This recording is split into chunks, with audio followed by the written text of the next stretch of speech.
Don't say I didn't warn you. All right. Greetings, ladies, and not so pleasant gentlemen. I am your host and your savior, Immortal Brundle. And I'm joined here by these fabulous zombie inbred freaks here. Start from the top. B.O.W. Dom. Introduce yourself. Hi, I have the shits.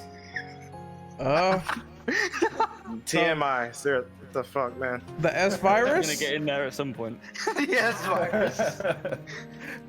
Yeah, no, we got this virus discussion going on today, and I think me and Ren did most of this talk. Yep, we did. Yeah. All right, and wait, who's next on the list? Black Shadow. Introduce yourself. Yeah, Alio Shadow is here. We're currently living through another month of national lockdown in the United Kingdom, which is good for this podcast. It means it doesn't matter how long this is going to take, which is potentially very long. All right, Clean Daniel. Introduce yourself. What the? Damn, But- he called you Clean Daniel. That has to be an yes. insult. Probably not, but anyways, what's going on, everyone?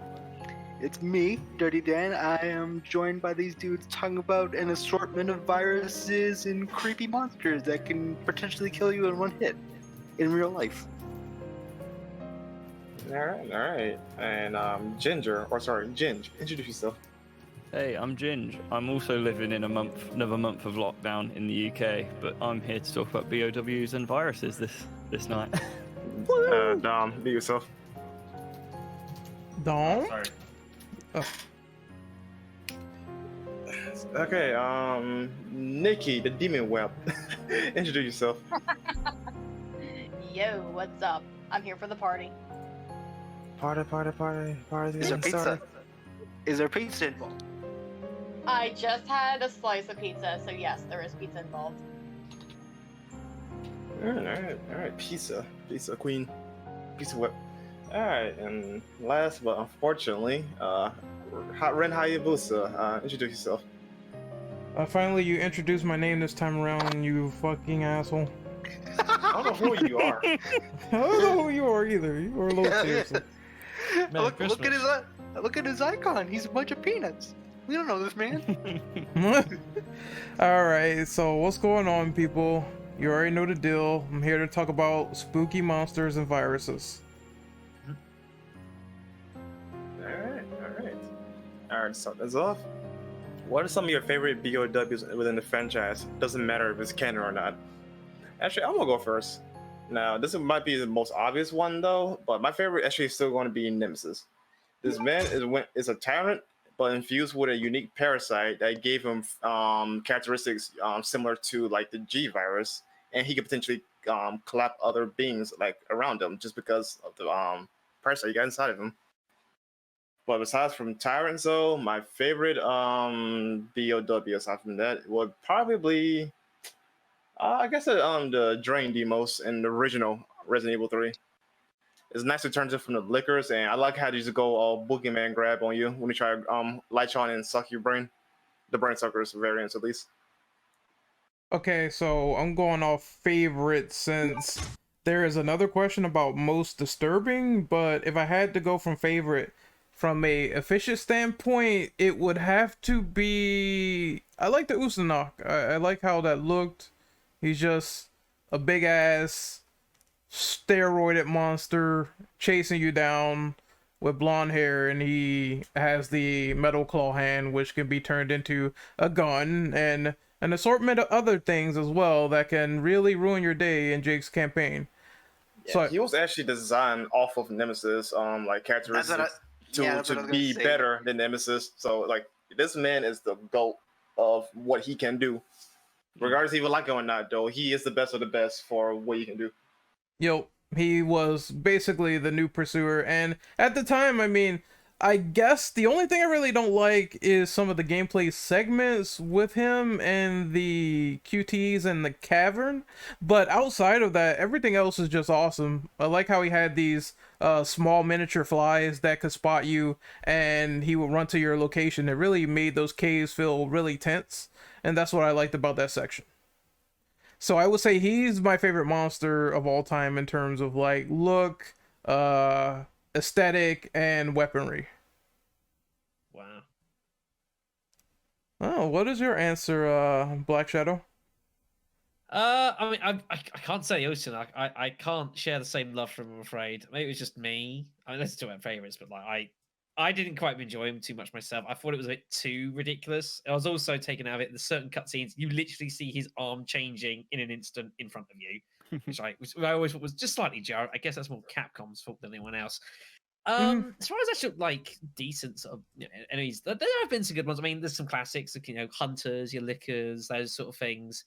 Trying to take what worked and sort of infuse it in the various different ways. Nemesis is always a good shout as well. I got a couple of sort of, I guess, slight left field choices. I actually really like the idea of the VACTs from Remake. The idea of downing a zombie, but if you're not dealing with it and like just being left to kind of rot, it's like just further mutating. I've always liked the idea with viruses. The Crimson Heads? Yeah, the Crimson Heads. Yes, that's the ones. I've always liked the idea of this series, which we'll talk about more as we go.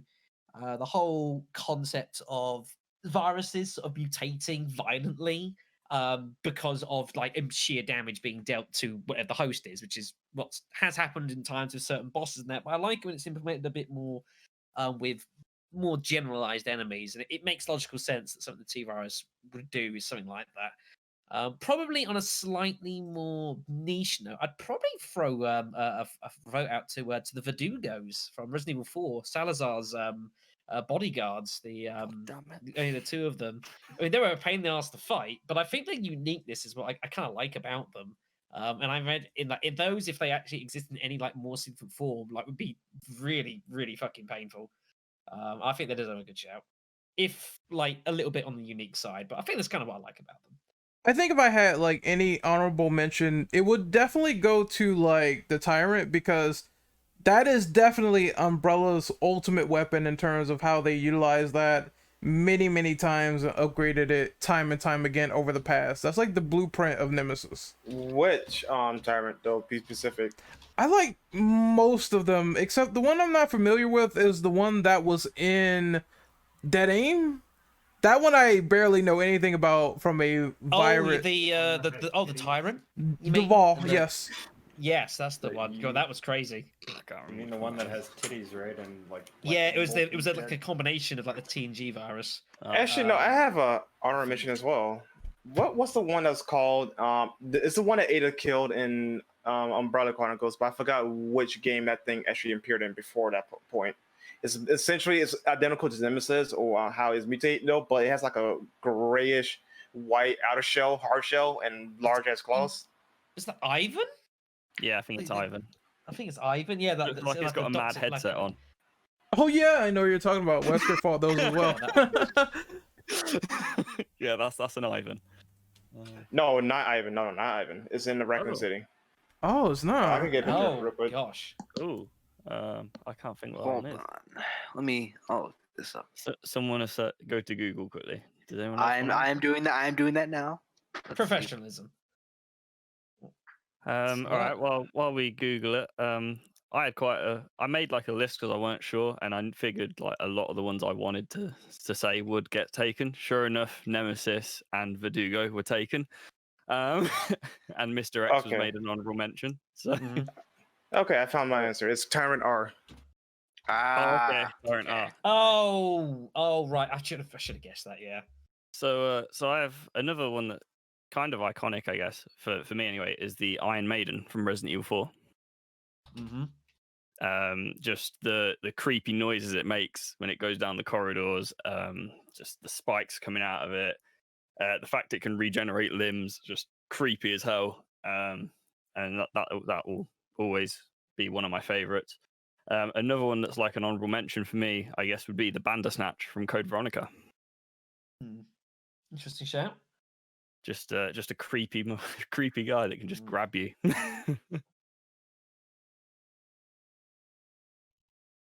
Anyone else on creatures? I could go next. All right. So I guess like I'm gonna have a bit of a like I don't know like hot take, but like I actually like the Nemesis beta parasites from ORC. I just think that like the idea of those are pretty cool to like have.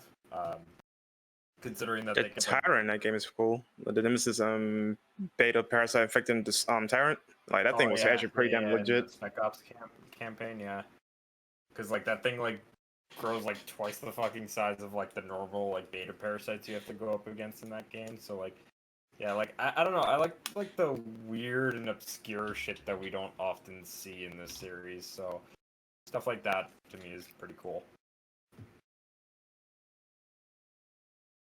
What about Anybody else? what about Whopper? What's your favorite monsters? I mean, I'm gonna be super generic and say that I really like Nemesis. I mean, there's no Something I showing. really So like yeah. about him. Yeah, I mean, it's such a generic answer, but I just really liked him. I thought, he's scary, and I mean, of course, there's all these monsters are scary, but there's just something about him, like the fact that he just chases me all over the place, and whenever He I'm is the first true pursuer threat because like Mr. X and RE2 Vanilla is like you can literally outrun him. Like even if he took a hit at you, just go around them and move, right? So, but Right. Nemesis in 3, he will chase you down until the ends of the earth. Yeah. That's what makes him stand out. Yeah, like when you see those memes where like he's chasing Jill because he just wants to give her a flower. So like those are funny. I mean, it's a testament as well to his staying power, isn't it, over the course of 20 years, and goes to show that how much of a mark he left on, that genre of gaming at the time, and still does. Oh, absolutely. Mm-hmm. If only remake was Don't good. have shit on Nemesis. Well, I'm sure that will come up later on. All right, anybody? We're done, right? Yep. All right, so who will read off number 2? I'll nominate Renegade. Oh man. I'll do it, sure. How do you feel about further mutations within the series? A list has been constructed below as an example. So should I read all of these or just individual ones? What do you guys prefer? Go ahead and read all of them for the audience. For all of them. Yeah. Okay then, this is gonna take a while. V-Act causes a heightened aggression after a zombie is down. Paleheads causes a zombie to take more damage due to the hard skin. The chrysalid cocoon that causes the Juavo to transform. The Sweeper, Poison Hunter. The Gamma is the frog. Ouroboros is the one where you see in RE5. Nemesis, Birkin, and Tyrants, they all have multiple forms. Chaos, the dominant species Plaga that allows the host to retain more of a sense of self over the subordinate Plaga. Lost Plagas, we already know to deal with that with RE4 and 5, giving more mutations. The Kadoku virus, which I had to look up because people were really confused by this one, and it's only in a manga called Idle Survival, which was before Revelations 2, and it was a virus made by Alex Wesker, but it has like similar mutations to like the T-virus, but the host is like smarter or more human, and most of the people in this novel died. So just throwing that out there. There was the, I don't know how you say this, the Aritago? I don't know, I probably spelled that wrong. Ariago. Oh, yeah. Yes, it's a mutation in Vendetta, and it was the final form of Glenn Arias. Then there's the enhanced C-virus, which is Jake's blood with the rest of the C-virus that was discovered in, I think it was Adonia? Yeah. And then there's the unknown Wesker virus, which allowed the superhuman clones to possibly get superpowers. I believe it was a 50-50 thing, as said by Birkin. Either you come back or you don't. You're just dead. So what do you guys think about these viruses giving rampant mutations and the ones listed right here?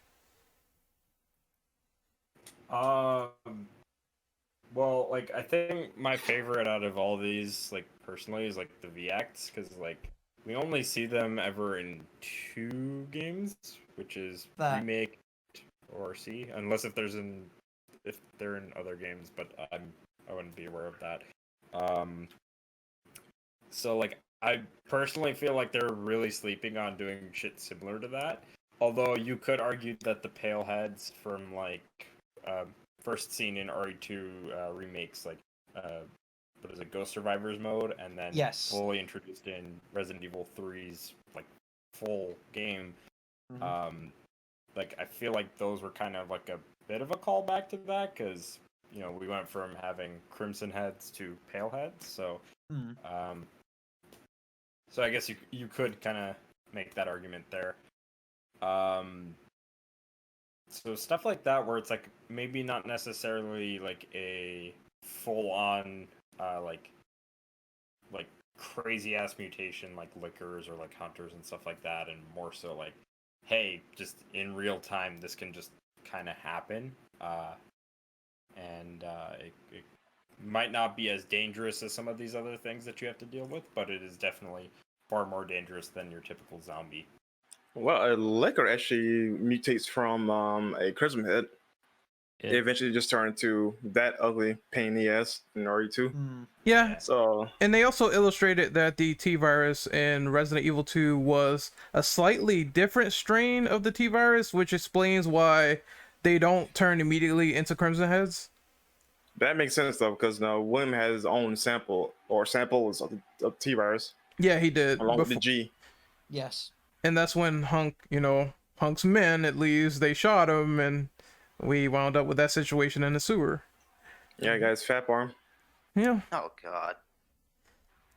I would say in terms of scale, I liked, because this is a second RE6 answer, but I like the fact that if they didn't kill Carla, or if the family didn't kill her sooner, then by the time Chaos would have released, the world would have been fucked, because that was a 100% infection rate.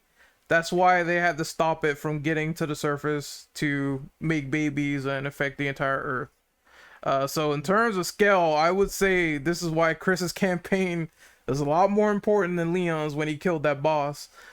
In terms of mutations, I have to also agree with Dom. I just wish we saw more things in the modern games, like stuff happening in real time when you shoot off a limb and something happens or sprouts out, or if enemies are downed a little bit longer than expected, they can get back up if you don't burn them. And that sort of adds a little bit to the survival element. And it's something they don't do in the recent games a lot. No, given they did that a bit with like Resident Evil 5, Resident Evil 6, Resident Evil 4, I guess to a little extent, it's something they probably could well have delved in a bit more. But it's I don't know, it's not an easy thing, I suppose, to program in. I guess. I guess for the action games, they just decided, screw it. Let's just have, since it's a super fast pace, let's just have instantaneous mutations. So that's why when you shoot off a head or something, the plaga comes out or something else happens, and it's like super fast. I like how kind of like how 6 did it. Did I know it's like very like instantaneous almost, but like the chrysalids, for example, right? Like those crystallize for a bit and like Then they turn into something else. Like, yeah, but like I actually do like that idea quite a bit, because it's like, let's just say for like hypothetical sake, and I know like this will be a later question down the line, but like if they made like a Revelations 3 and it like had some like C virus like esque monsters, they could, for like at least a horror setting, slow down that like mutation rate and just have that thing like, at least for like the case of backtracking, where like, oh, you might have killed this thing, but unless if you destroy like this like cocoon of sorts, this will come back and it will bite you in the ass. So I also think a lot of people miss out on the detail that C virus is a combination of t-veronica and G, from what I remember. That's why when someone is shot and the Duavo sets on fire, is due to the combination of t-veronica causing the mutation and G-virus regenerating them inside of the cocoon. Actually, I need a little education here, because I actually know little to nothing about the t-veronica virus. I know that it actually, if your person is like frozen or in cryostasis, it will develop better. But what is the specifics of that virus that makes it so dangerous, more dangerous than like the T virus, standard T virus, or compared to other successors? Ah, shit. Okay, so the only thing I remember like offhand is the fact that obviously it was developed by Alexia, and it was supposed to be a virus stronger than T and G, which is why Birkin is like very, very jealous, and he's like almost rushed to do G because he knows that Alexia is his, competition, and that's the one that Spencer really wanted to put in place over Birkin and Wesker. So it's very dangerous, and that's the only properties I know outside of the fact that it can set ablaze and cause more rampant mutations. But it's supposed to be strong. Go ahead. So I was gonna say, the whole principle of the t-veronica. The problem was with the T-virus is that when it created these massive monsters, and so the problem is you couldn't control them, and more specifically, whoever it was that had been infected by it couldn't control themselves. They're just like a raving, bloodthirsty monster. The whole That makes sense. Yeah, the whole that does principle make behind the sense because t-veronica of like virus- Nemesis, Yeah. right? Because they need another parasite to control him or something like that, right? Yeah, Right, that's but- sort of the way, especially with remake fits, kind of how they've gone down. The whole concept of the t-veronica virus was to be able to inject yourself and be, be able to be affected by it and gain the benefits, but do it in a way and under certain conditions which will allow the host to retain their intellectual capacities, which was the whole reason why she froze herself 15 years, because she had determined that if she cryogenesis herself for years, that it will slowly kind of integrate the virus into her, and the body sort of slowly adjusts, rather than it being a violent change. It just overtakes everything. That was the whole principle behind it. And Yeah. that's why it went. So that's the large idea behind it. Yeah, but it still cannot, like, I think over the years they tried to perfect the idea of the fact that you inject yourself with this virus and you immediately have control over the violent mutations, because if you inject yourself with it, or if someone injects you, then if you do turn into a tyrant, for example, they were putting limiters on the tyrant to stop the further mutations. With T-Veronica, even though she froze herself and she managed to maintain that, there was still the philosophy of once she injected Steve and that was fresh, he still like turned into a violent monster. So even then it wasn't perfect. Which is what happened to her father ultimately, which is why they imprisoned him underneath the Antarctic base, because he was uncontrollable. Yep. So essentially, dormancy is the key to fully realize the potential of the. That was the T-veronica idea. virus. Yeah, that was the principle. It was that was the whole point. And to be fair to her, it worked. It worked. Yeah, it worked. It worked to her. I believe the T-veronica also returned with in one of the Chronicle games, didn't it? With Yes, Dark Side Chronicles. Dark Side. Yes. Operation Whether it Javier. Yes. Yeah. Yeah, so because one of the characters, the girl got was like experimented with the T-veronica virus along with other test subjects, and which is why she was able to do that blood thing though. But unlike like Alexia, hers is not as potent, but she didn't have like this bizarre mutations either though. The only downside is that if she uses a lot of power, like she'll all die. that blood stuff, she'll die. Yep, that was Manuela in the Operation Javier campaign. Just that name. It's weird, but hey, they showed off more of it, which is kind of surprising that afterwards it was like, well, we put it in 6, and then that's about it. Actually, can I go next here? Go ahead. Now, I'm on there's 2 in particular that I really like in terms of like favorites. Is the G-virus and the Ouroboros. But the one that stands out the most potential for non-radical mutations, really, in my opinion, would be the Progenitor virus. Like, hear me out here. Wesker was able to compete with 2 advanced tyrants in Umbrella Chronicles just by zipping and zapping and shooting in the head, right? And as later in his lifespan, though, he was strong enough to even compete physically, if not kill him outright in raw strength, just with his enhanced progenitor virus. Now, as the virus was perfected, though, you can actually have superhuman threats without the need of all these wacky transformations, like with the NE parasite or the G virus or the Tyrant virus. Now, obviously, in greater scale, though, they would be much more dangerous because it's an infection type thing, right? But if you were looking for the goal of just creating super strong humans, though, the progenitor virus, or at least a perfected one, would be the ideal way to go without any form of super consequences or compromise, right? Other than overdosing, if that's a possibility. Yeah, it's Wesker's virus is the one where it's absolutely bonkers in terms of how it works for a human. He has superhuman reflexes. His skin is hardened, so when Chris is punching him in RE5, it hurts his hand. It's so much stuff going on with that virus, super strength. It's ridiculous, and really the only drawback is the injections of the I forget what it's called. The the vaccine. The vaccine, yeah, the vaccine in 5, where if he overdoses, it could be a poison. That's the only drawback. And even then, he was still fighting, was and he had amplified too. yeah, he was fighting, and he had all the strength, and he was able to do all the stuff on the plane. So it's ridiculous. Actually, also, a honorable mention would also go to the t-phobos virus. Now, that virus stands out to me the most, for one reason. It actually uses your emotions against you. If you use fear, like if you're afraid, or have a high doses of fear, as using the game's logic, you're transformed into those mutations. I wish we get more like viruses or more games that utilize something like that. Yeah, maybe in the future, hopefully though, because I think that was honestly an underrated feature that Resident Evil and nobody talks about. Yeah, it was a nice sort of niche thing. It was a nice idea, and the thing is, it was from a storyline point of view. It was something you could do a lot more with. You could sort of actually have like sort of human stories going in. Whether it's a virus's case of if you get infected, that's it, you're done. And the whole idea that you even get affected, like having to try to control yourself, it was a nice touch, definitely. So yeah, good shout. Mm-hmm. All right, anybody else want to go? Dan? Whopper? Danny Ben? I'm here. All right, go ahead. We're just listening. All right, you guys want to go on question 2?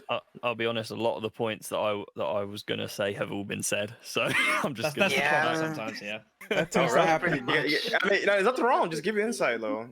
Yeah. Give something. If you want. Yeah, like the Crimson Heads is a very interesting idea. Like I definitely would like to see that happen again or come back, but that's going on to a different question, so I don't want to speak too much about that. Yeah, I don't know. I like the different variations of the Hunter as well, like the Sweeper and the Gamma. I like both of them. It more versatility with the with that type of B.O.W. Wait, the Sweepers are those in t-veronica? Yes, Poison Hunter. Yes. Fuck those things. Yeah. They were not fun to fight. They sucked. Also, I have a side question. Like, what is your most favorite hunter in terms of how it operates? How it operates? Actually, despite me hating these little bastards in 3 remake, the hunters in 3 remake are actually pretty damn cool. Like, they're part of the most intelligent hunters and most straightforward hunters in terms of appearance and how the tactics are. I gotta give it to those. Yeah, no, the betas, not the gammas. Yeah, mine's the Gammas. I don't know why they're my favorites. They can suck a dick in Resident Evil 3 remake. You cannot get around them at all. No. One hit kill you no matter what. Yep. Not fun. Yep. In fairness though, the trade-off is the same if you're using a fire grenade. So I guess it's still a fair trade-off at the end. Fuck those things. It's so bogus on Inferno because they decided to put one near the ladder at the end of the game. So if you aren't paying attention, you will die immediately. There's one. Those are the changes they did, yes. There's one where if you get stun locked by one of the doors coming down, the gamma still could come towards you and eat you. Yeah, I forgot there's dogs there, so that kind of ruins it a little bit. I just remember running forward, dog hit me, Gamma was like, I'm hungry. You are dinner, my guy. I think that happened to pretty much everyone who did that at least once. Yeah. And then I realized, just look down before you climb the ladder, and there he is, right there in the open. Hiding. Very dickish. But anyone else on this question about, favorite mutations? Mutations. I would have to say Las Plagas. It is weird seeing how you can go from a scythe head to a worm head that can eat your head whole, a straight up alien parasite that grows out of your head. It is weird, interesting mutations all around. It's fun fighting Las Plagas, but then again, it is like they get really annoying in RE5 because there's those enemies that they look like the giant ball sacks that can bite you once and kill those you. Tails, yeah, Yeah. not too fun. They cool. You gotta wait for their head to open and then you can shoot them in a weak spot. It's just Or you can No, just throw a actually, you flash shoot the grenade. root cape. Yeah, flashes and just blind them, sort of thing. That was the trick to do that. But the thing is, you didn't always know that, which was the problem. Yeah. I never Well, knew there's the Definitely different. things though, like if you use the knowledge of RE4 and using like UV or actually read one of the notes, 'cause I'm pretty sure the game does tell you like, using a flash grenade on mutated monsters will kill them. yeah, Mhm. instantly. Yeah, because the whole principle is that, especially in RE4, which comes out of RE5, is that the parasites are like really adverse to extreme light. So that's the idea. Although ironically in 5 though, like because how much stronger they are in comparison to 4 though, they can actually survive in broad daylight, but they cannot handle a condensed or concentrated source of light, which is the Yeah. flash grenade. Yes. Yes. Weird. I think another Alright. well, what's up? real quick, I just had a side note. I think another interesting thing they had here is the enhanced C virus because as far as I know, only 3 of these vials with Jake's blood were made, and I think the person or the people that took them rather is Carla. The other one was Simmons, and the last one was Piers, right? Yes. I believe think so. Yeah, and they all I morphed think so, into yeah. they all morphed into different things. I think Carla was the resident jizz monster, then Piers was Aquaman 2.0. Aqua Fat. No, he pretty much turned into a Yeah. tyrant, more like it. Yeah, that was weird, but I loved it because he had these electric powers, so that was pretty cool. And then Simmons, you already know the He's deal. a transformer. Dinosaur, Dinomorph, Dinobot. man. Giant All bug kinds man. of. He's one of the Yeah, most giant- ridiculous things I've ever seen in an RE game, and that comes Giant out. housefly. Yeah, even by RE standards though, like that Simmons thing is so stupid. That I'm was sorry. crazy. Yeah. It's so stupid, man. Even by RE It standards. was a spectacle, but like there comes a point where it has to make real sense. And turning from a Simmons into like a like a 15, 20 foot high and long dinosaur, and then instead reverting back to human, just doesn't make any sense. It was a just glorified too, mosquito as well. I'm like, come on. It was too. Mosquito the size of a skyscraper. Oh yeah, Jesus. don't forget the big mutated like centaur. They could ram a whole entire Oh train. yeah. Yeah, oh yeah, that part was stupid. Like it was That funny was and stupid. crazy as well. It's All right. Oh, could I just quickly mention the T-Abyss virus? Be real quickly about it in Revelations 1. I like the mutations on that, like the Skag Dead, the comms officer guy when he mutates into that. Oh god, He actually no. he actually still has like he still says things like from when he was a human, like Mayday and like No. I can't feel my legs and stuff like that, and it's just that's fucking creepy. No, his mutations actually is very identical to the G virus because with William he was fighting off the Oh yeah. the parasite whatever inside him, tried to gain control, but it was too strong for him to handle, right? So essentially the same thing happened to the Scat Dead. Yeah. Da, you want to say anything before we move on to them 3? Oh no, I was just saying that fucking Simmons is a transformer. Roll out. Yeah, Autobots roll out. Yeah, Simmons was a very strange character, I would say.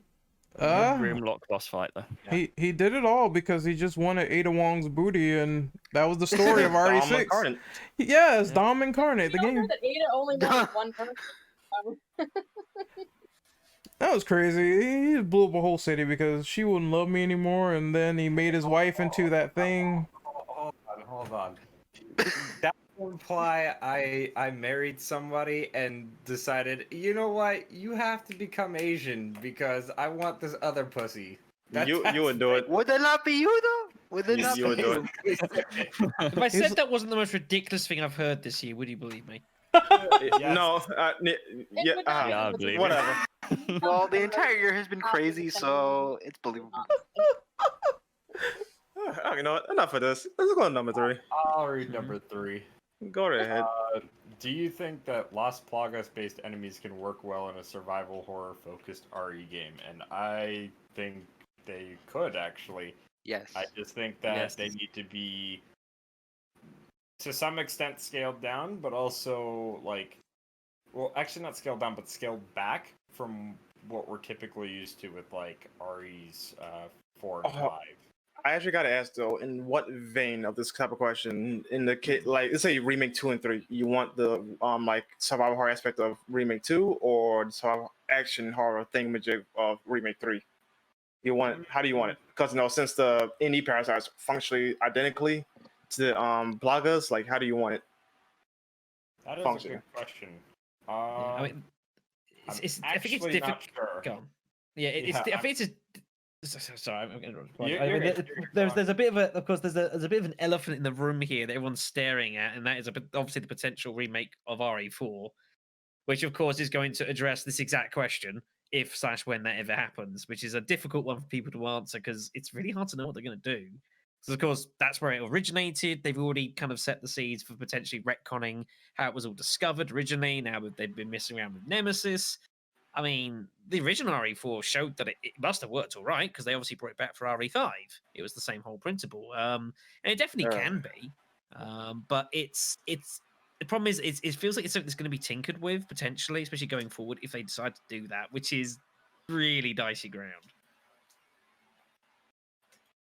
Yeah, Capcom has been on the retcon train lately, not with just Resident Evil, but with Devil May Cry. So at this point, anything could happen. But they gotta tread carefully though, because they already made one major plot hole or plot inconsistency thanks to the remakes.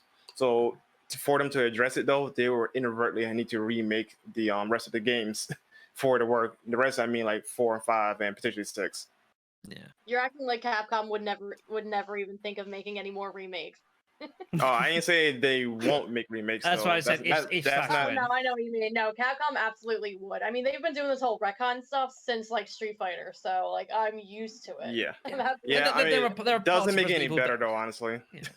There's been parts of the RE series that have been retconned over time as you've had like prequels come in and then expansions and side stuff of main games. They've had to add in ways of these additional deals. There's been little retcons here and there, but like Yeah, the but the potential for, like, foundation this is being this shaken.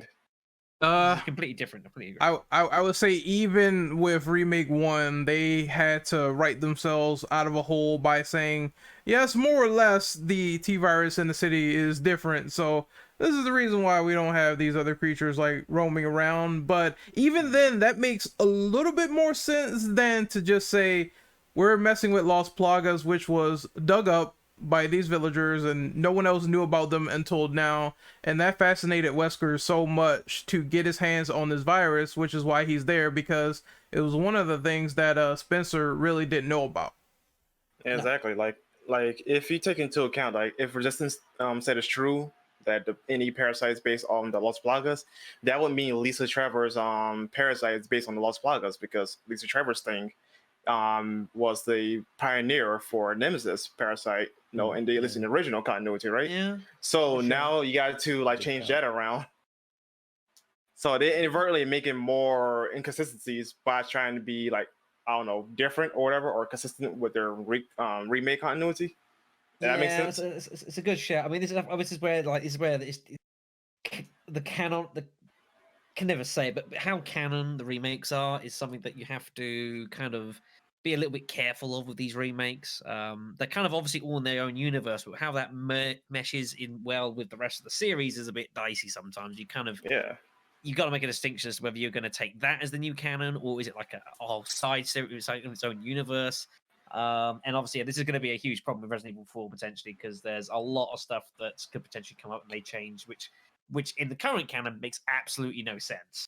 Resident Evil 4 is the oddball of the franchise. Like, 5 was a true like Resident Evil 4 in terms of tying in loose ends, but 4 is like you could say the equivalent of Resident Evil 7. It's just that oddball out of the couple of games we get every so and so.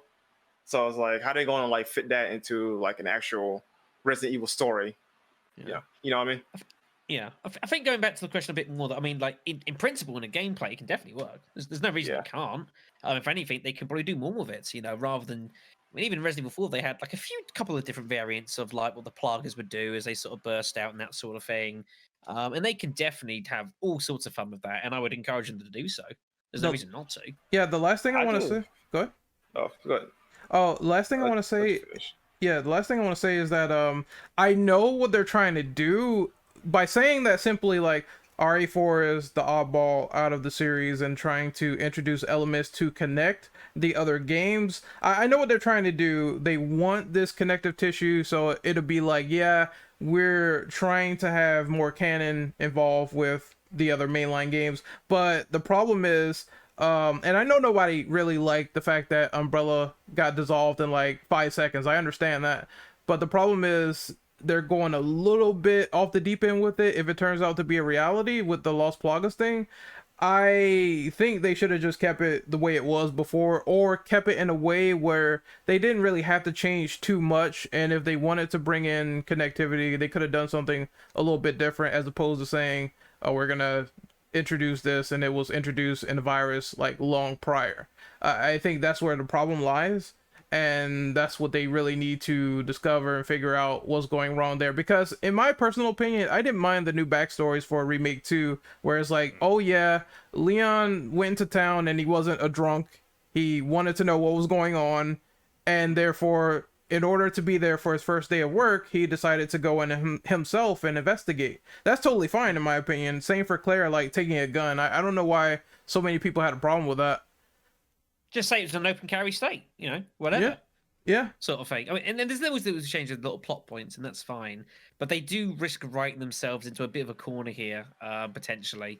And while I don't doubt that they can sort of think of a way of writing themselves out of said corner, how believable that is in the grand scheme of things is very speculative. Mm-hmm.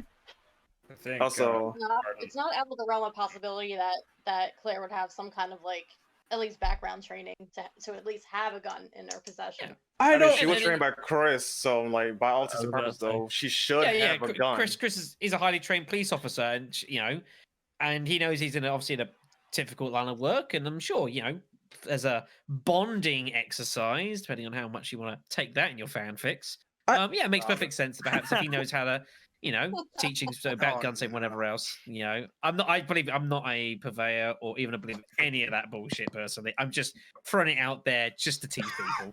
Yeah, because I mean, Okay. it wouldn't be out of the realm of possibility that Chris Redfield's sister knows a little something about self-defense and everything. That also they could use it as a bonding situation, but then they can also use it as, hey, I need to teach my sister how to defend herself if I can't be there. And yeah, that was I think that was the large principle of it, I believe. Right, of course, and I don't think he would ever have the idea that maybe she'll go and actually leave whatever life she had before, because I think she was a college student before. Yeah. Yes. I think just kind of drop everything and go looking for him. This goes back as to we know from popular media, college is like one of the most dangerous places you could ever go to. But this goes back to RE Pure stuff. They don't want anything changed, even though Claire going into town without a weapon and hearing about these reports or whatever was dumb. let's just be honest, like going in there completely unprepared. I understand it's more of a survival thing, but come on, man. That doesn't make any sense. It wasn't wise, but it is what it is, Anyway. Oh, and actually, Dom was saying I want to answer something the real question. Yeah, I think Dom wanted to say something first. Oh, yeah, I was trying to say that, like, I think also part of the problem that like we're kind of facing with like lore changes and stuff like that is like, Capcom even like what recently when it was in regards to RE2 remake, we're saying that they would be open to the idea of doing an RE1 remake in the same vein as RE2 remake. So I don't necessarily think it would be out of the realm of possibilities for them to like say, okay, well, we've inserted these new things in terms of discussing what's changed with like these viruses and some of these B.O.Ws that we have. But in order to do this, we might also have to remake some stuff that we've maybe remade before, or do stuff that hasn't gotten remade that maybe people didn't really like the first time around, or maybe could use a remake because of how it's aged. You know, to fit better with the new lore. I think like in that regard too, it's like they have to be like extremely careful because like even now with these remakes, yeah, they insert these new lore bits, but there's still things that conflict. So I think like if they're gonna, you know, insert new stuff and try to explain why certain things are the way that they are, they have to do it in a way where it makes sense in the context of course, the new lore, and also if they plan on only stopping at what they feel as though it needs to be remade and what most people feel as though it needs to be remade, which is like only really up to like RE Code Veronica and maybe RE4. Then they, you know, again, need to kind of do it in a way where it's like it makes sense in the context of the remakes, but it also makes sense in the context of games moving forward. So like 5, 6, Revelations 2, etc., etc., etc.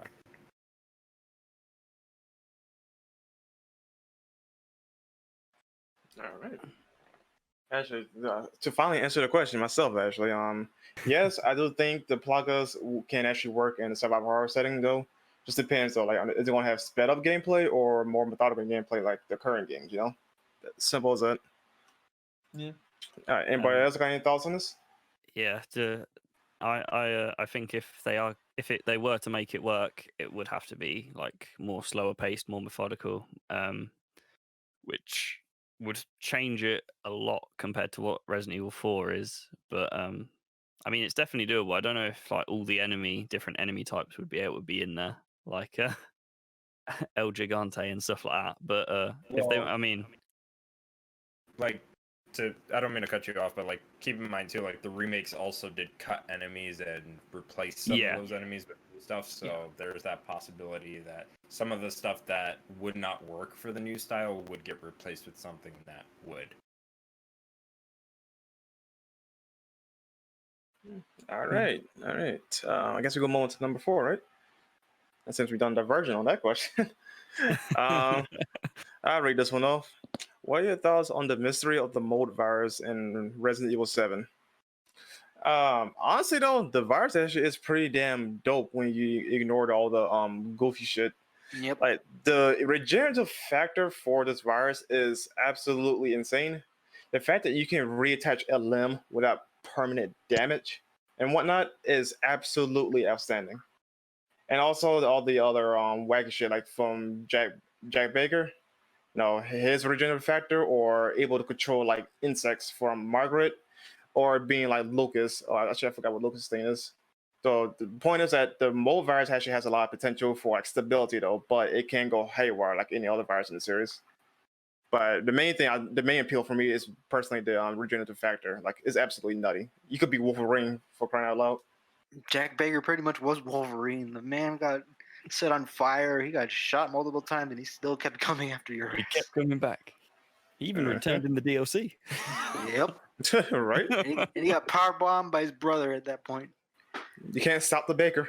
Nope. Not Joe Baker, not the god. What the heck kind of WWE shit is going on right now? No, I'm kidding. It is a very interesting RKO. virus, and I personally liked it. It was really good. I mean, I can't really say wouldn't- much because I haven't played 7, but you know, I but I think know enough of the story.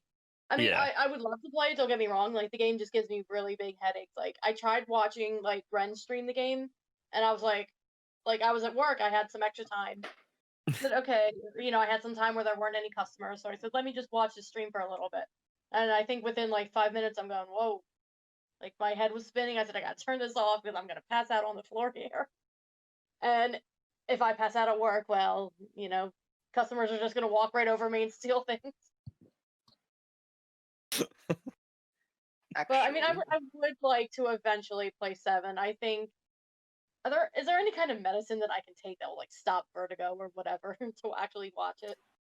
Do your research on that one. I'm not sure actually. Just don't do it in VR mode. That's about Yeah. the best I can suggest. If I'm I not can't even watch it in mistaken, regular like at least on PC, there is a third-person mod if you're unable to play it in first person. Third person's mine. I don't think it's still stable enough yet. So No, it's keep that in pretty mind. tricky. But I mean, as far as the mystery of the mole virus goes, though, I think that was a pretty cool story. Like, I mean, as we've been saying, like the whole realm of Resident Evil has just gone completely like out of this world, and nobody knows what it really is anymore. But going back to like something really scary, you know, something like that, I think was very cool.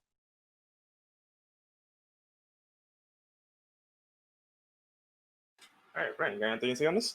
Yeah, since you've been playing the game. No, not really, because I know about the mystery of the virus, but I'm trying to save that until like the end of the game since I'm on the boat. I have noticed that the regenerating is insane because again, Ethan seems to fall apart like a puppet. Jack Baker got shot in the head and nothing happened. Then I had to chainsaw his cheeks, them cheeks.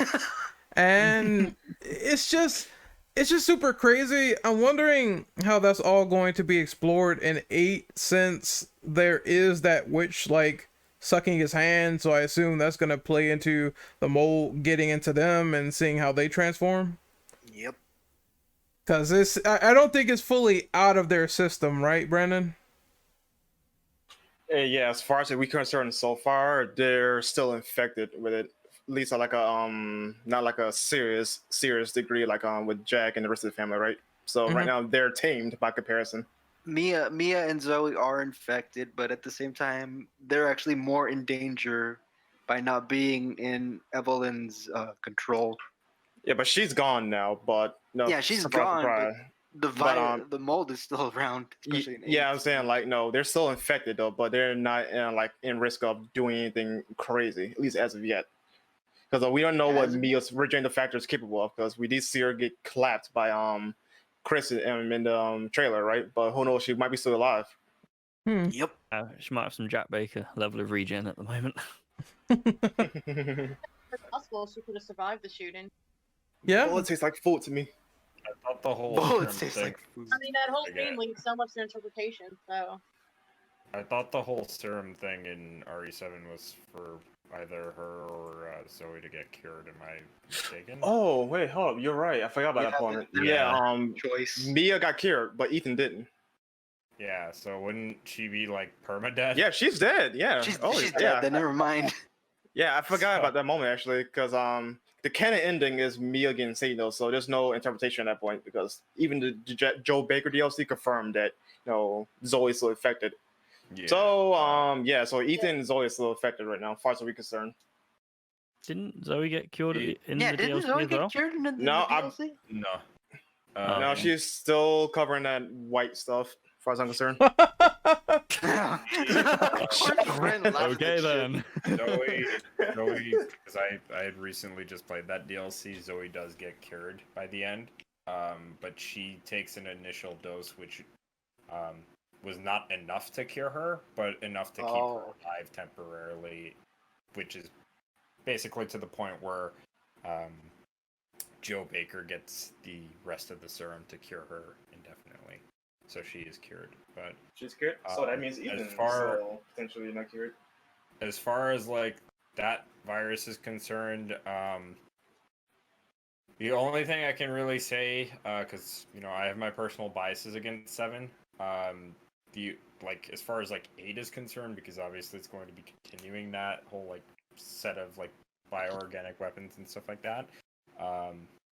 For people that like that stuff, better hope that there's some sort of like enemy variety, because that was really the biggest problem. Like one of the biggest problems that I had with RE7 is the lack of enemy variety, because everything kind of just looked the same, and that was, oddly enough, not even supposed to be the case in terms of what Capcom had in mind in concept art, because there were supposed to be like enemy variety and zombie-esque molded that looked human prior to what they decided to do.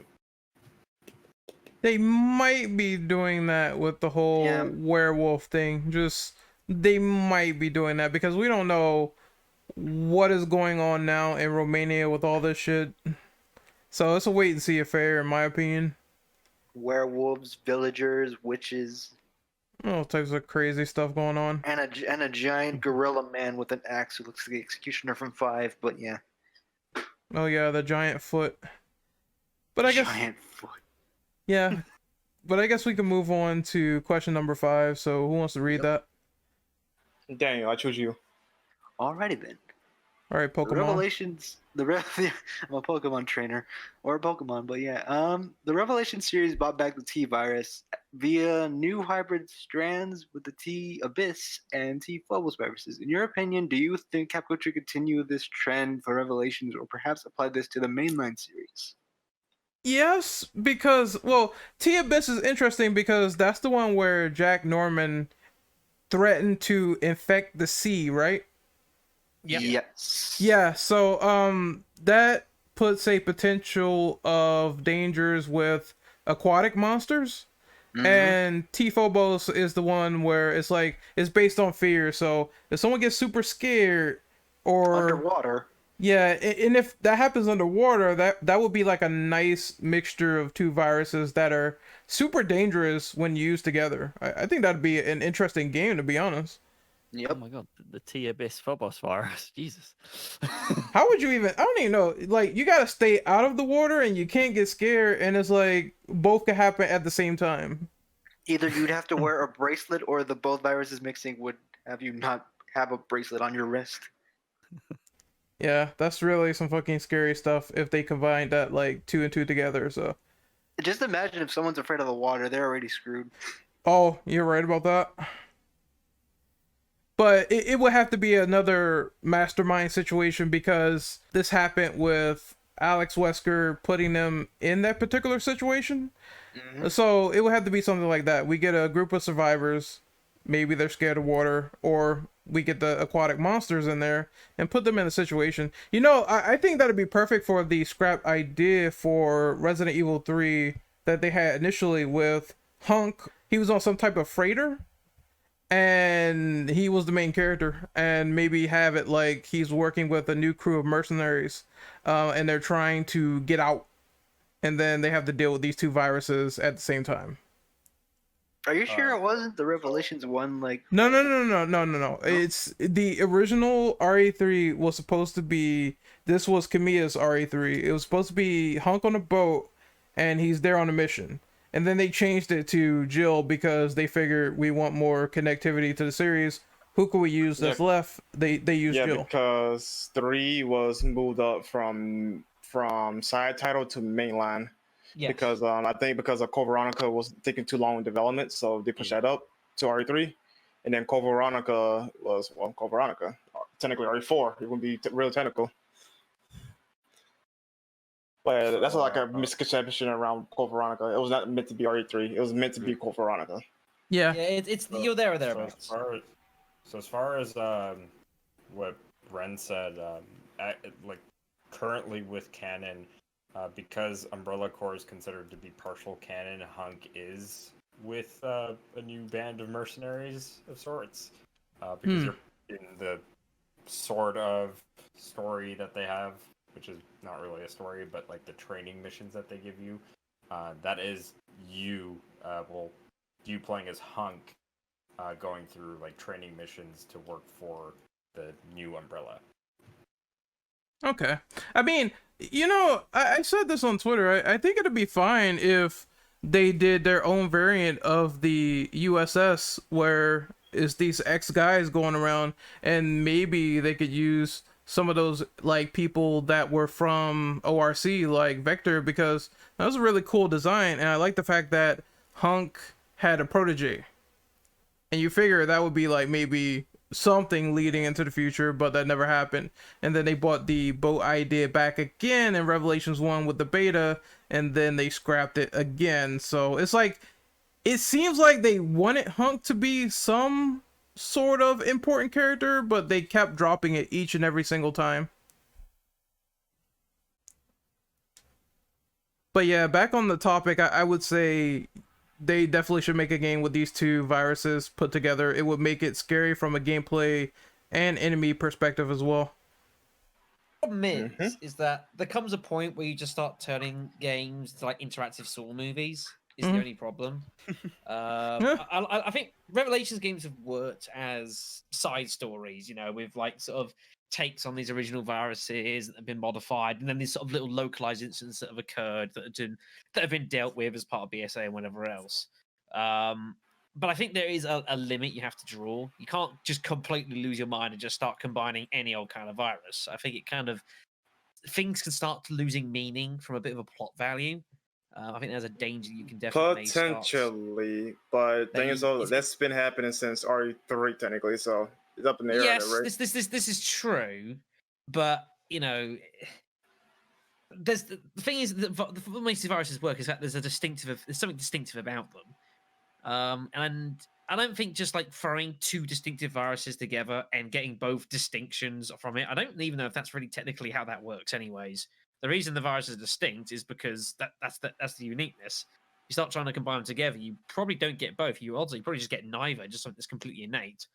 I'm not exactly a virologist here, so I can't really attest to some science here. But I think it's in regards to, I think, you know, with Revelations 3, you know, they could do something combined. Obviously, there's still the open thread from Revelations 2 with Barry's daughter that they might one day decide, oh, that was fun. Let's actually, you know, mess around with that. Whether they actually do or not, I don't know. I suspect probably not. But I think that should probably be mainly maintained to like Revelations games. I don't think that should be starting to crop into the main series, really. You know, Revelations has kind of its own distinctive identity, or at least it did.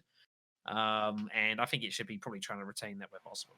Okay, so I real quick, Ren, I would agree with you on that front though, but this combining all viruses did happen. Like that's how technically we got Ouroboros by Wesker combining or at least researching all these other type of viruses. Like I understand where you're coming from. Like they shouldn't like do this every single time. They should still have unique viruses, but also maybe once in a while do combinations, right? Especially like let's give T virus a break because how many variations are there in comparison to like say G virus, for example? Oh, it's or like even Las Plagas. There's only like one variation. So T virus, I think it's like up to like, as far as I'm aware, like maybe about 4 or 5, maybe a little bit more than that. Oh, it's more than that. I'm pretty confident. Yeah, if I'm not looking into like extended lore, that like stuff that I'm not too familiar with, but as far as like shit that we see like in games, Ouroboros is a bit of a difficult one though, because this is by, you know, it's obviously by Wesker, who had effectively been researching these viruses for how long? What, 10 years, 12 years, longer than that possibly, in some form or another. And he's got his own lab and shit going on, and he's got stores of all these different kind of viruses, and that's ultimately led him to end up going down the Ouroboros thing. That's a significant time investment. That's not something that any one person could just do within, you know, a small lab. You know, I think it was kind of a bit of a one-off, which is why Ouroboros was. And ultimately, Ouroboros was like not really. I don't even really think of it as much of like a T virus kind of derivative. It just feels so completely different to me. Maybe that's my own fault. But you know, maybe I just see like giant black worm things coming out of a can. I'm like, you've gone a long way since 1998. all right, so I was gonna say that I would agree, but I kind of disagree because what they have done, and this is a question that comes up later, is because they have put these viruses on the black market, that means that these new people will experiment on them and make their own hybrids with what's available there, because they definitely they wrote this to be like this. And then you had Carla, who had her own like umbrella corporation, Neo Umbrella, and then she made the C virus from the t-veronica and the G virus. So it's like what they're trying to do is they're trying to make it into a meta series and continue why there's outbreaks in this place, that place, etc. And now they're also doing the fact that Umbrella showed up here. So what were they working on before they went off in Romania and went off elsewhere? It's like a never-ending cycle, which is kind of ironic to the dialogue that Leon said in Vendetta, where he's like, when is this gonna really end? Because we've been fighting B.O.Ws for like 20 years. It really feels like that. I agree. Like, yeah, that's exactly what would happen. You know, people would get these viruses and start experimenting with them.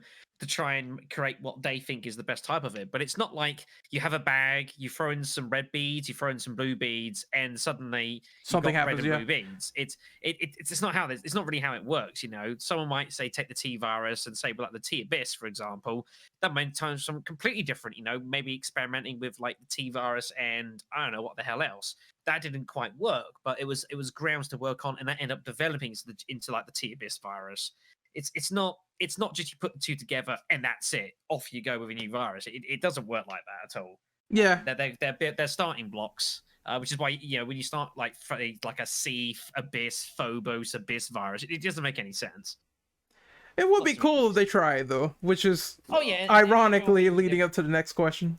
Yeah. So, Yeah, and there would, I'm bound to be February- like if you had a game like that, there'd be documents around, saying about science logs and like we tried experiment with this. It didn't quite work, but we saw potential. It was doing this. We thought we'd explore with that, and that's ended up leading to whatever the hell was in the game. So the reason why I had written at least number 5 and also number 6 was because we have the ending for Revelations 1 where they kind of just like, oh yeah, here's a fucking sample of T-abyss, and Yes. they don't do anything with it. And No. technically in files for Revelations 1, they do talk about just the base form of the Abyss virus and talking about what that did prior to being merged with the T-virus or enhanced with the T-virus. And as far as I'm aware, I think they kind of did a similar thing in Revelations 2 when discussing t-phobos and discussing how that came to be before it was enhanced by the T-virus. So really the reason why I'm bringing this up, at least as far as the question is concerned, is because, they leave this stuff like really open-ended, and I don't see why they couldn't, like per se bring these viruses into mainline, at least for one game or 2 games, nothing like where it's like a consistent thing. Actually, if anything, consistently speaking for mainline games, it's usually 3 games and then they do something new. So, so as far as like that is concerned, I do think that like the potential of them doing it shouldn't be out of the realm of possibilities. It's really just all up to Capcom and whether or not they want to do it. I mean, a lot of the Resident Evil games had fairly open-ish endings. The Revelations game is probably too far open. I wasn't a big fan, particularly of either of the endings. I think they were a bit too vague sometimes. They could have done at least a bit more conclusivity.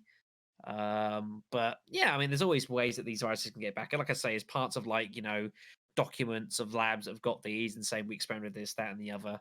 But like making like a return as it is, I don't know. It feels like you could do something else, but it's not out of the question. Given the nature of the Revelation series, though, making them super open-ended is actually the safest bet they can do. Because if they write something like that's concrete, though, they could write themselves into a corner in the future. So it's probably the safest option to do like super open-ended.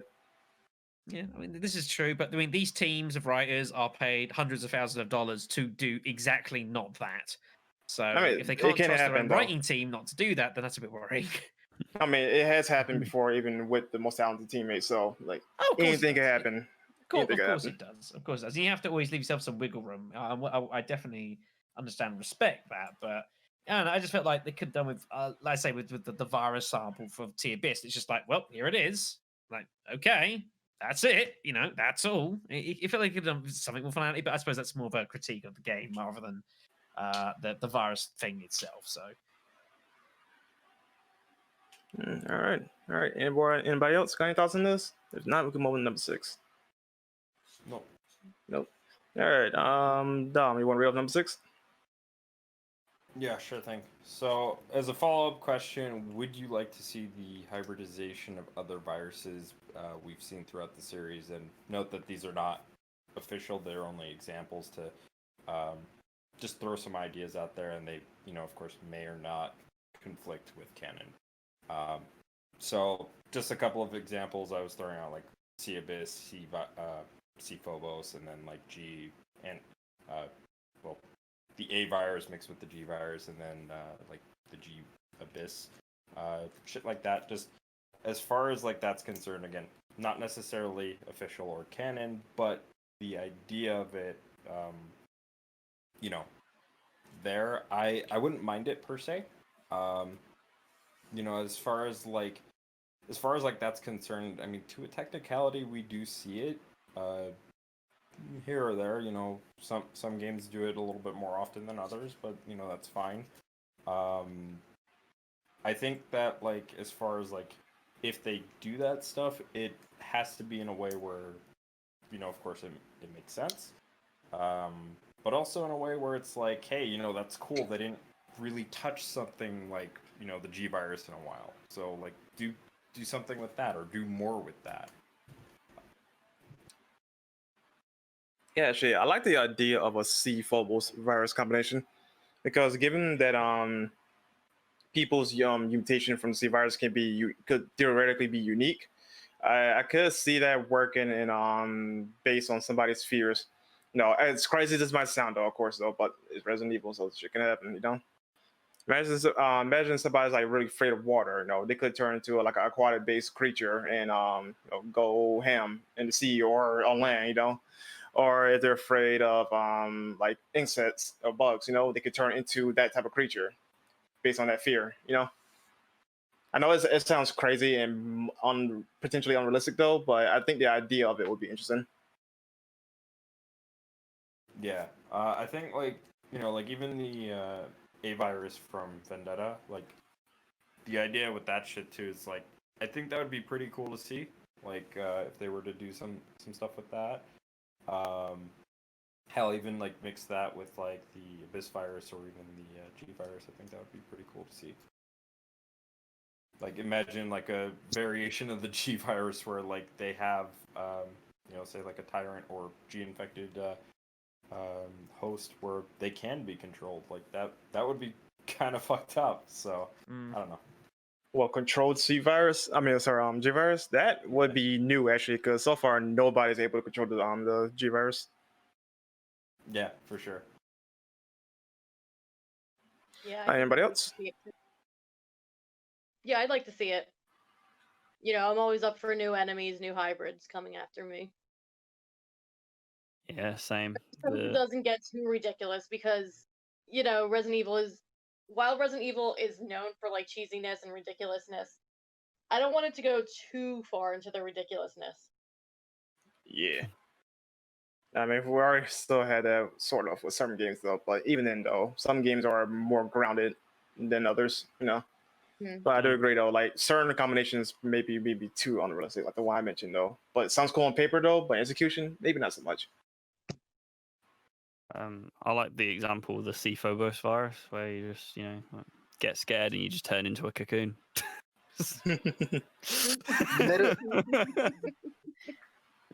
Something absolutely terrifies you and you just turn into a cocoon, you're fucked. Like, Metamorphing into a beautiful infected butterfly.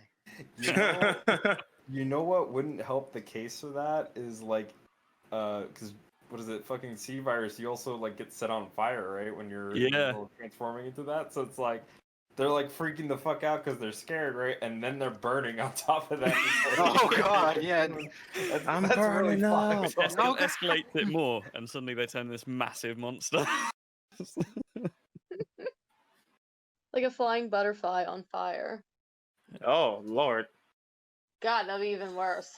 The return of the moth from RE2. He just turned into that, a giant moth.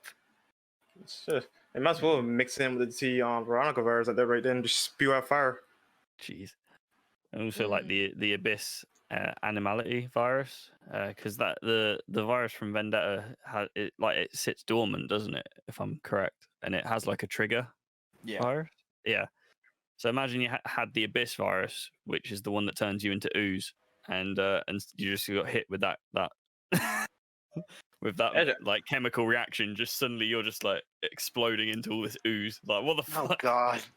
Also, with the Abyss virus actually is also based on the individual. Like I think if you have like a sickness or something dwelling inside you, like say cancer, your mutation would be more unique than the common ooze. You know, so that could actually work in its favor.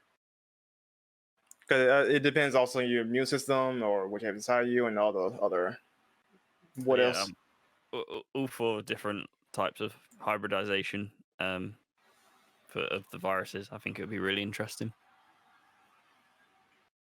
Does Ren Anybody have else? anything to say about this? I want to hear what Ren thinks.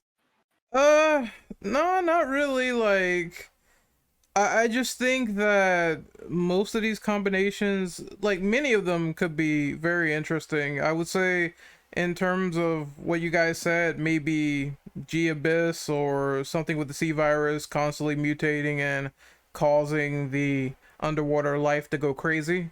I would like something like that. But again, it's something that I do want it to make sense, and I do want it to be something where it's like if they reserve it for a future game, it should really feel special in terms of what they're trying to do. So I just want some variation going forward instead of just mold, or this is the T virus again, but it's a slightly different strain. So, but I do like the ideas though, very informative. G Abyss means everyone's summer vacations are canceled. Oh, definitely. Never going on the beach again. Nope. Well, I can't go to New Jersey now. Then the Lo- Jersey Shore, can't go there. Light it on fire. Burn it all. You know, why don't we actually just put it in New Jersey and then set it on fire? Oh God. I'm sorry, New Jersey. That's Resident Evil If 9 there's right any there. people from New Jersey watching this or listening to us, I am sorry. It's RE9, don't worry. I mean, they already Yeah, RE9 is the Jersey Shore. they already put the animality virus in New York, so it's pretty close. Yeah, exactly. It's just down the parkway. But I guess we can move on to question number 7. Yes, I can read this one off. Okay. Is there a B.O.W. that should be brought back into the series that felt like it was wasted potential in preceding games? Like, for example, they didn't weaponize the Nemesis parasite, Alpha parasite, that much in Resident Evil 3.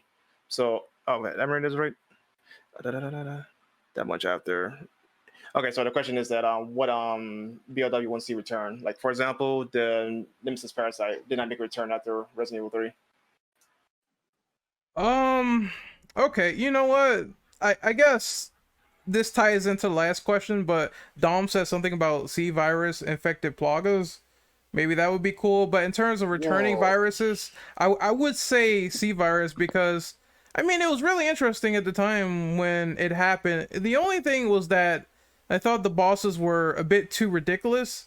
So I'm kind of like 50-50 on that. Part of me wants to see that again, but another part of me kind of thinks it's going to be a little bit too crazy for another RE game. They could, I mean, because considering how Capcom likes to change things, they could retcon like what it's capable of, at least in the case of a future game, or just scale it back and just say it's a lesser form of that virus. Yeah, I guess they could say, hey, we don't have Jake's blood anymore, and plus they made an antidote, so we could just do something else with it, and it doesn't have to be like Transformer Simmons, since we don't have the enhanced blood again, and we have the antidote. I would say another weapon they didn't utilize, so we've seen enough of T. I would have to say Nemesis as well. Like, I know it's an example, but it's the one where it's like after RE3, I don't think we saw any other enemies infected with the Nemesis parasite going forward in the timeline. Actually, this might be only applied to the original timeline though, but Nemesis is actually not the monster's name per se. It's actually a project line. So in theory, there are or could be other Nemesis out there. The best example of this actually was in Operation Raccoon City in one of the DLCs. You actually do see another Nemesis that's not the one from Resident Evil 3. Okay. There's a game mode about that, isn't there? I remember this now. Okay, so from what I remember, and correct me if wrong, but they had this backstory where they injected multiple people with the Nemesis parasite, and the only one that really like quote unquote got deployed was the one we saw in RA3. I heard that there was like multiple people contained in the lab in Resident Evil 3 remake, and they showed them in the display cases of tyrants that they tried to experiment on? No, those are different tyrants. Those are like up and coming ones. But yes, there were, I think, two in particular, Nemesis ones that they survived. They were, let's say, too smart than Umbrella protected though, so they had to put them down and stop them from escaping the lab, right? Mm-hmm. Like I think that just only applies to the remake though. But yes, the only one that was deployed was the one in Resident Evil 3. However, there was nothing confirming or denying that there are other ones like locked up or that are potentially made, and we just haven't seen them. I was always that guy that thought, because the Death Factory was more or less a lab that was by Birkin, I always thought they disposed of them there, considering the fact that they go down into that acid dump and just everything is just nuked from there in terms of the bodies. Coincidentally though, that actually helped Nemesis more than helped it hurt, because he absorbed all that biomass that was there from the hunters and whatnot that contributed to what he became to in remake. Yep, it did. And the help of the tyrant as well, because he did eat him. He nommed on him a little bit. Yeah, in the original. Oh, by the way, I could give you a picture of the other Nemesis. Okay. Right. But while I look at this picture, is there anyone else who wanted to? He looks just like the same one. Mm-hmm. Interesting. Is there anyone else who wants to answer this question?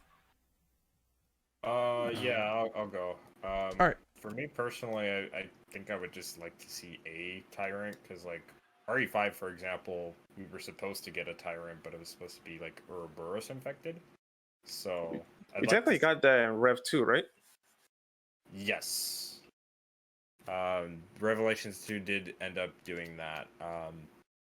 But yeah, like I would just like to see, like, you know, a tyrant come back and like them to do something different with it. Maybe similar to Mr. X, but also different enough to where it's like it's, you know, it wouldn't be like Nemesis and it wouldn't be like Mr. X, of course, but it would stand out on its own. Yeah, I thought they were gonna bring back like tyrants in RE5 with the beta, but that got scrapped like at the last second. That would have been. I think maybe it was just the case that it particularly fit in too well, which is why you had stuff like the Executioner and that sort of thing, which effectively were tyrants, but like, you know, variants of the theme. Actually, you know what? The tyrant actually could have worked in one particular boss fight. You remember the second time you fight that Ouroboros blob monster? That could have been the tyrant in that room if they really wanted to. Oh, that would have been cool. Yeah. That would have been really cool, instead of just like random naked man 2.0 with like Wesker's eyes. Like, yeah, that was kind of weird. I was like, hold on, wait a minute, does he have his powers? Or and then I mean, that was the point, was that it was a random man. That was kind of the point, in that it was random and it failed to show what happened if it didn't work. That was kind of the whole point. And then obviously in the saying, well, you know, Wes saying, oh well, I mean, most people is going to fail for, so this is what's going to happen. And that's like, oh god, we got to stop this. You know, I wonder what would be the hindsight in that plan. Actually, I would like to see what happens though. But what if actually it failed completely and nobody survived it? Because well, like, I mean, yeah, this is why I wasn't a fan of the plot, because it was just so bonkers. I think Earth would be screwed. I was like, you know, Wesker's superhuman, right? So naturally, of course, his body should able to take it, which I think technically he did, right? Because of the boss fight, right? And he knew that. He knew that ahead of time. Yeah. So take into account, like, you know, he's superhuman. What makes you think that, you know, even if somehow the generic lottery won at the end of the day, how will they survive with the Ouroboros inside them? Because at any given moment, though, if they touch fire or anything, they could go haywire. But it was there was a lot of plot holes with everything going on with Ouroboros, which is why I wasn't a big fan of it. I can't necessarily call those plot holes, more like Wesker oversight. Yes, like, which is not very Wesker-like either, which is my other issue. You know, there was so many like things that didn't quite make a lot of sense. We're like, well, what if this happens? What if this happens? It's like, it's why I didn't like it, because Wesker's a very meticulous man who's been working on this for ages, and it seems kind of weird that he'd be trying to launch something which is seemingly so experimental still, and still really not particularly finished. But well, there we go. But that's Sure, getting a bit but- off the point here. Yeah. All right. Anybody else? Particularly. No, going No? once, Going once. twice. Going twice. Okay. I guess maybe the suspended from Outbreak. Suspended. The suspended. Are you talking about The the liquor boss. Regis liquor? Yeah. That's the one. Yeah, that's his other name. Oh, okay. Yeah. Because I think that's the first time that I can't tell if it's not a Crimson Head. It looks like one, but it's supposed to be like a somewhere- liquor. It's somewhere between like a Crimson Head and a liquor. Yeah. Yeah. It's really weird. Like when I first saw that boss, that was the first thing I was thinking because of the skin. Yeah. Either Yeah, them or just- the Undertakers from Survivor. Undertakers Wow, now. that's a niche call. That's wow. a rare one. Yeah. I had to go Well, for something. I think the Undertaker. I think that was just the name of the lead guy. But I mean, the unit as a whole. I mean, that's not a bad shout. That's a very very left field shout. Very. Wow. I thought it was just a very interesting like B.O.W. It's a nice concept, like a Yeah. special forces team, which is like virus infused, which is not something that hasn't been revisited, of course, the RE series, and No. would make sense. To be honest, technically, that's kind of what they're always trying to do. Super soldiers, that sort of thing. That's kind of almost like a proto version attempted, although they died pretty goddamn easy. But I suppose that was gameplay. I'm thinking like a lot of stuff from like Outbreak. I think maybe seeing Thanatos again would be cool because you only Yeah. see that type of tyrant once, and that's an Outbreak. Well, yeah, I mean the whole reason for that is because that was Greg Muller's. That was his pet project, and it's kind of why he got kicked out of Umbrella 4 because he was researching that, and they weren't too particularly fond of it. Mhm. So he kept going, and then he did end up developing Daylight and that sort of thing. That's the problem as well. I think with a lot of these is like things you only see once. It's like you'd like to see it back, but it's kind of a plot reason why it only really happened once. I think like a nice Yeah, that's it. concept would be something similar to say like the Reapers from RE5. Yeah, not the just because they were paying Reapers. out to fight. The whole principle of that is that they were an accident. It was Ouroboros getting basically like cockroaches and that sort of interfering with Ouroboros when that all started going loose. That's one hell of an accident. Creating the Reapers. And I think it's a nice touch of these viruses. Obviously, there's going to be intended consequences and uses, but as things start going exploded and whatever else, like they are obviously, there's going to be unintended things getting caught up in this infections, and they're going to mutate in ways that you don't expect, and that sort of thing, which is always something I think that should be retained, especially in RE games. There's going to be things planned for and unplanned, and the unplanned things might as well be A, completely horrific, and B, probably pretty hard to destroy.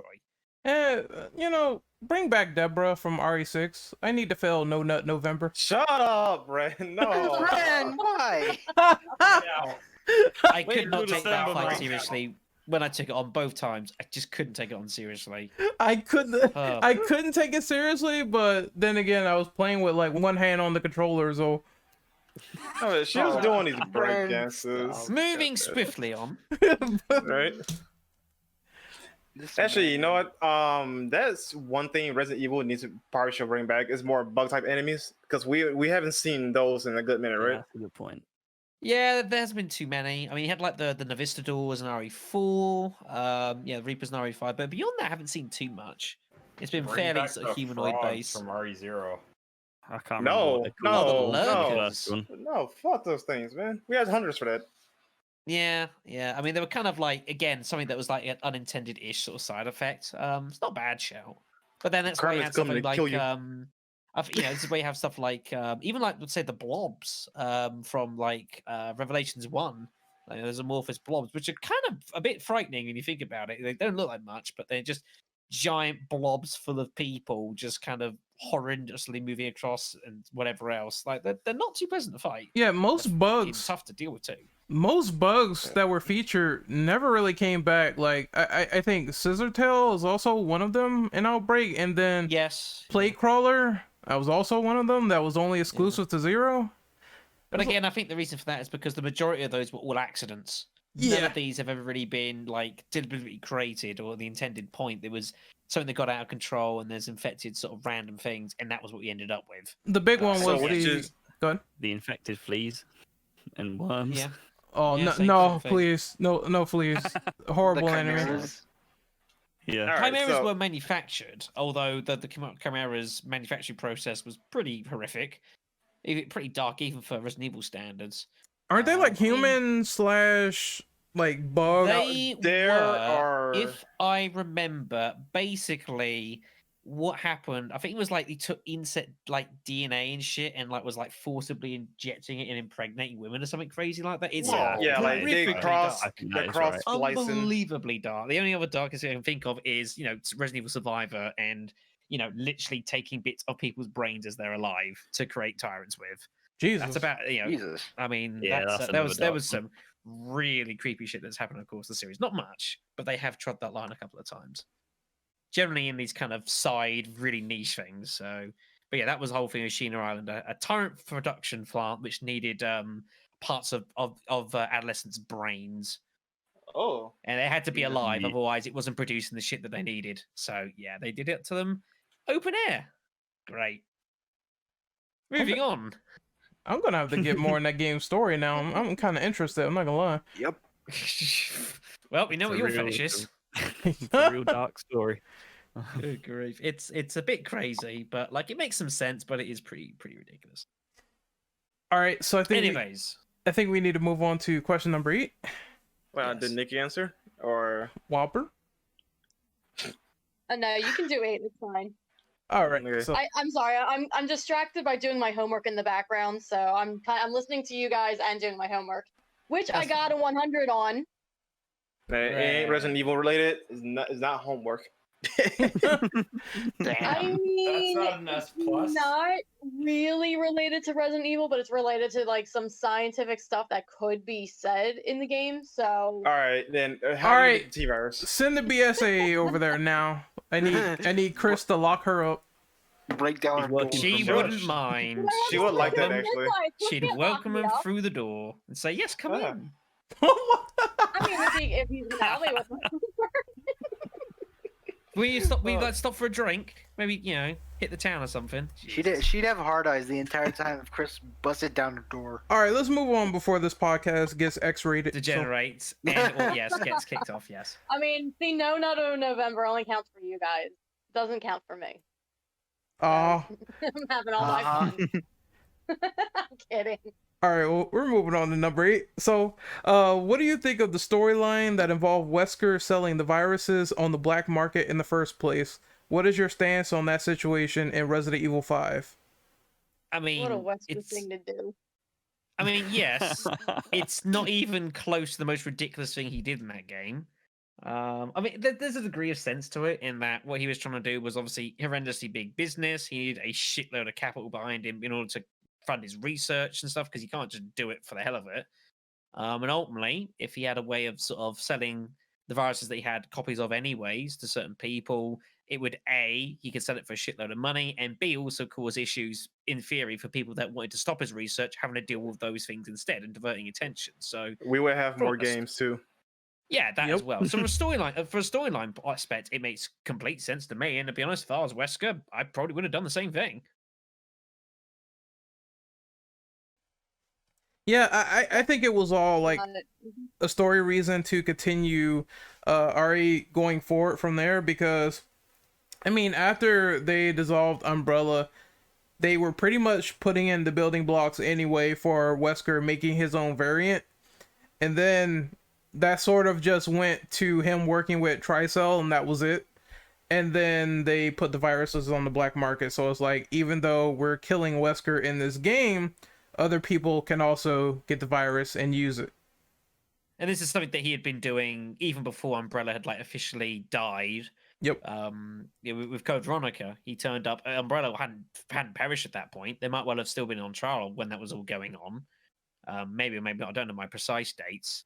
But he had already kind of started delving into all that sort of stuff on his own, with his own own stuff going on, and that was still 1998. So him doing this like nearly 10 years later, yeah, it makes perfect sense to me. Oh, you mean the Hive Host Catcher Force, right? Or whatever it was called. I have no idea what it was called. I can't It's remember. I think those are the initials, but they say host and they say hive, so I'm kind of a little bit confused by how it Or goes. is that HCP or HCS F or whatever it is. Yeah, Yeah. I just remember really frightening visuals of hunters looking menacingly out of cages and me thinking, oh god. That's my main memory of all of that. But yeah, again, yeah, from a storyline, makes total sense. Solves many issues. Anyone else on this question? Anyone? Yeah, it's definitely something I feel that. Oh, I'm sorry. No, you go ahead. Oh, okay. Yeah, I was gonna say it's definitely something that Wesker would do. I mean, anything to. I mean, of course, we know the main things with him is he's evil, ha ha ha. But he's also there's greed in there as well. So, I mean, absolutely, I would see that that's definitely like one of the more Wesker things to do, and also to keep him more relevant in the story as well.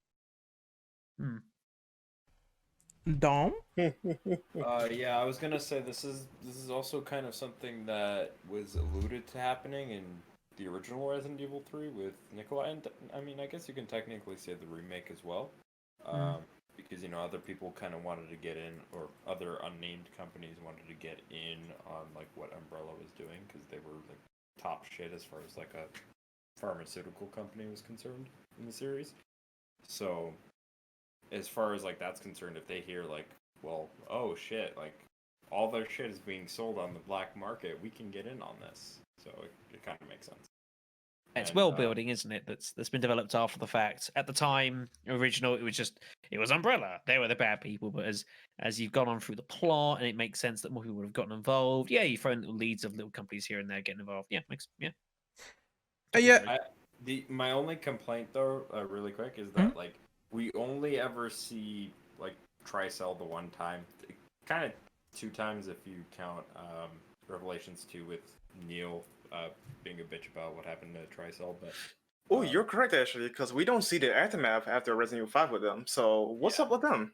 So like I feel like more shit like that would be cool, because like we can't just. I think the problem that this series has too currently is that like they relied a lot on like having like Wesker and Umbrella being like the main focus, and now that they're gone, they're like trying to like recapture that with different things, and it might not be working as well. They should have done that with Tricell, honestly, but they wasted that potential. Now think about it. I don't know. I mean, this might not be the most ridiculous thing I'll ever suggest, but maybe with this new RE animated stuff, we don't know when exactly it's dated. It's certainly dated a few years ago. Maybe that could tie into maybe like a Tricell at some point or another, just as a throw-in. Something that people who played it and think, that was pretty nice. It's Leon and Claire. It's a way back in the series. We speculated that it could be around like the time of this Revelation stuff anyways, which is when Tricell would have been out and around and sort of operating as such. Maybe there's a way to tie it in with that. Yeah, it just seems like it feels like this is Resident Evil's own PMC, just like Metal Gear, and the PMCs were like super expensive and they were setting those up. It sort of feels like that, where obviously selling bioorganic weapons and distributing them is very big business. So that's how it feels like to me. They had to continue in some shape, way, or fashion, and unfortunately, because this stuff gets in the wrong hands, we see everything turns into a war zone. But then again, this is the intention of what B.O.Ws are, so I think Spencer is sleeping soundly in his grave. He might not be immortal, but he definitely succeeded in terms of making this a business that other people can profit off of as well. Yeah, I mean, I kind of hate to throw us in because this isn't going to be everyone's taste, but even if you take, real life example with COVID, and you look at the amount of money that's been thrown behind that in order to try and deal with stuff like that, and that exists, and that's a legitimate business. You think of illegitimate businesses, how much more expensive they are. Yeah, it's ridiculous sums of money that Wesker would have to produce. So anyway, he can do that in any quantities. It would make sense that he would do that, and he obviously doesn't. His version of ethics is slightly different to yours or mine. So, it makes perfect sense. Yeah, he would sell the stuff on. He doesn't particularly care. If anything, he'd benefit from these things going on. He might send some of his own guys to try and pick up some research while they're at it. Oh man. Hold up, slightly? Oh no. Make it doomsday weapons, not slightly. Gonna destroy the planet at this rate. I think that's what he tried to do. I think Wesker would want to like partner up with the Chinese scientists that developed COVID. Dude, the fact that Oh God. one of them had the umbrella logo over there and they made that meme, that still blows my mind. That has to have been a fake. I don't want to talk about it too much because it's not a topic people want to particularly talk about. But like that, I still think it has to be a fake, surely. I mean, you could do a simple Google Yeah, I search. think it was fake because they said that there was a misspelling somewhere. There's still like, I think it was a city in the game called like Wulan, and then there's one called Wuhan, and it's just weird. It's just super weird. There are some weird coincidences sometimes between media and real life. It is very strange. When Resident Evil I mean, 6 predicted the future. Imagine It that. gets even weirder when you Capcom was realize that the just CDC head's name is Redfield. Yeah. Like the head of the CDC is Redfield. Like it's almost like we really are living in a Resident Evil. Also, I have a side question because this is not on the doc. What do you guys think about that immortality virus, like Spencer's final plan that he was developing with Alex? Sounds very Spencer-like to me. A man who refused to face death and would do anything he could to try and cheese it. Yeah. Makes sense that he would try and find a way to develop something that could do that, but ultimately, it's not something that I don't think could exist nor should exist in any form. And there's obviously ways you can like try and prolong life from its pieces, even going back with thingy with Bob, Alexia, freezing herself for 15 years sort of thing with cryo, but like, yeah, it makes perfect sense. It's a part of his very I always forget the right term. Is it sort of Napoleonic complex sort of thing? Or I can't remember the exact correct term for it. But yeah, a man who was on the verge of death, refused to face it, and was willing to, had a shitload of money, and was like into some pretty dicey shit, and was like, well, maybe there's a way I can cheat it somehow. So it doesn't surprise me he tried to do that, but ultimately it was never going to work. Do you think that they're going to answer that plot point of Alex Wesker and Natalia having that whole mind swap thing, and she possibly might have it eventually? They will. I feel like they will somehow, somewhere. I don't think necessarily it will be in a game. It might be something that perhaps they might do a book, like another book on, perhaps, and play around with that. It feels like it's too big a plot point to just put there and leave. It feels like if you're gonna put that there, you kind of have to realistically, if you're going to carry on with the series, eventually you have to answer that plot point. Yeah. If you had no intentions of following up, you wouldn't do it. Well, so far people are theorizing maybe Natalia's in RE8, but I have exited out on that one though. But who knows? Maybe I think that's a bit of a stretch. I think if anything with Natalia, it would probably be something that's like started almost accidentally, because she may not be particularly aware, obviously, of what's going on. So she's sort of done something somewhere by just accident, not realizing that's kind of kicked off a chain of events that's kicked it on. I don't know about Village, but it feels like it's not the biggest plot point that they should chase up, but it's one that they put in and left there deliberately. And I don't know. I wouldn't feel too happy if they just never. If Resident Evil was still going in 20 years, they never answered it. It'd be like, well, what the fuck? Yeah. So it feels like at some point, if it keeps going, they kind of have to address it eventually. All I gotta say is I think the Burtons are screwed because they are living with this, and they are completely unaware.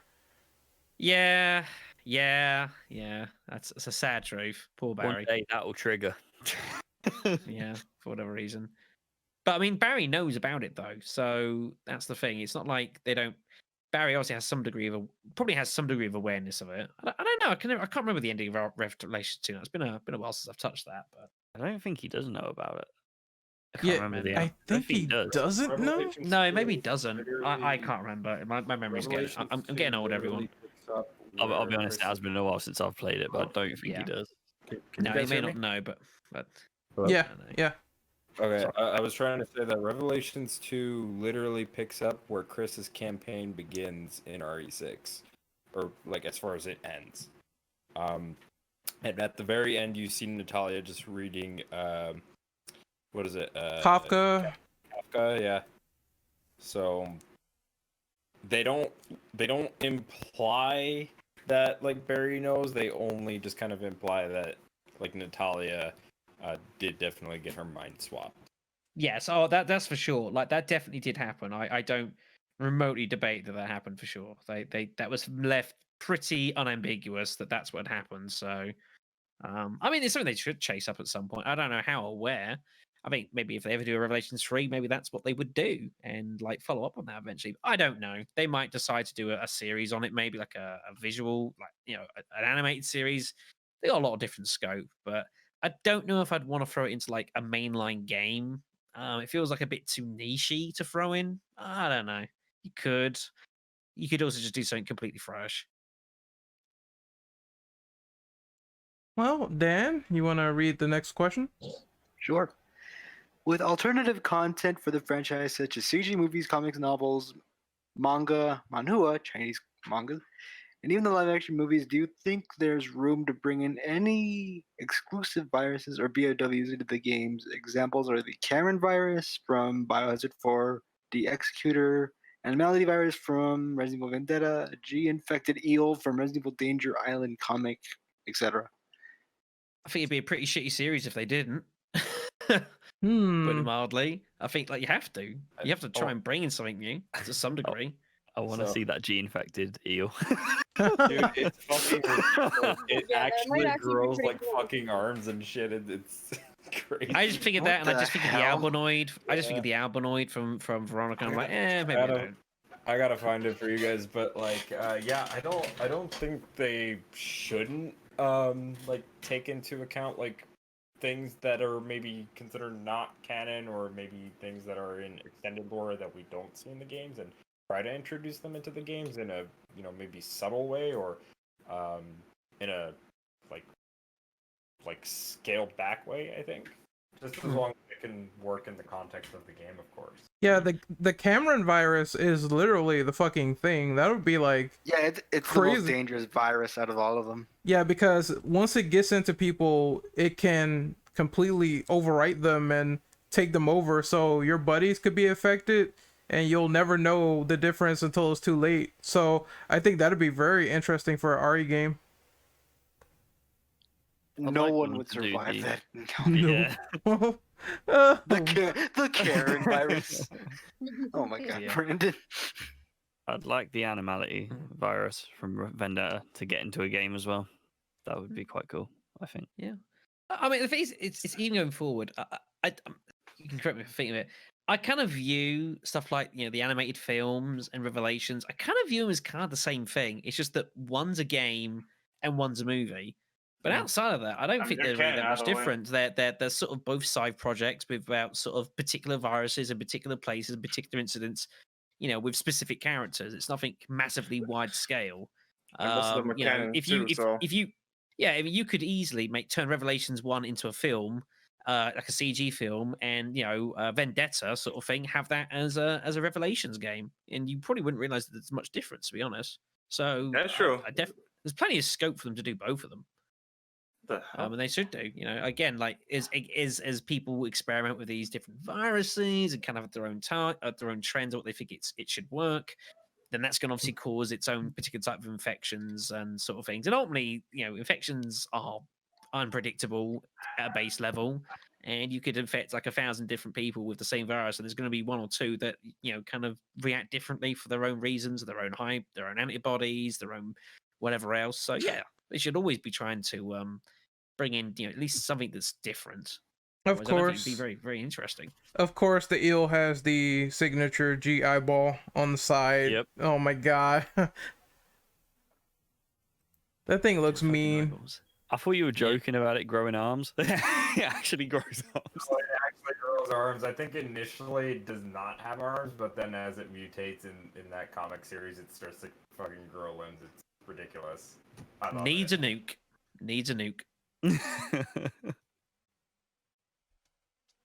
Alright. So think who's also- ready to play Among Us with Resident Evil? Wait, say that again? I say who's to play Among Us with Resident Evil? The Karen virus. Oh god. I mean, it's not too million miles No. away. Go on. I think one thing I'll give as well, a quick mention to the books and like some of the novels. I do like how they've actually taken some of the viruses from the series that have already been a thing and kind of further development on them, which is I think is what happened with the Mahara Desire books. And all that stuff. I believe that was involving a version of the which one's it? Was that to do with the t-veronica? No, that was There is one with the T and G virus combination. yes, that's 0. But I know the Mahara Desire was like, oh, it was to do with the C virus, I believe it was actually. There was some relation to that. And that in our RA6's virus, if memory serves you correct, which I think again is something you should definitely look to do. You know, it's a nice way to tie in things plot wise and make it sort of relevant rather than just a random thing that occurred for the hell of it. Mm-hmm.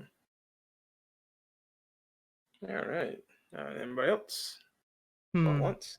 Nope. Going twice? Sold. Alrighty then. Number 10. I guess I can read this off. What do you think of most? What do you think about the most of the main viruses in the series from your perspective, like the T virus, G virus, C virus, etc., etc.? List some of your favorites in any detail. So we kind of did that a little bit with question number 2, but I guess for mainline viruses, the most distinct one would probably be T, in my opinion, because that was the one. Yeah, that was the first, and well, I guess you could technically say the mother of all viruses is progenitor, but T is the one where it was a success and a failure at the same time, because Spencer, once again, while he put this out in the mansion, I guess they had no idea how everything would mutate, how stars would sort of get through some of their enemies with Alpha Team.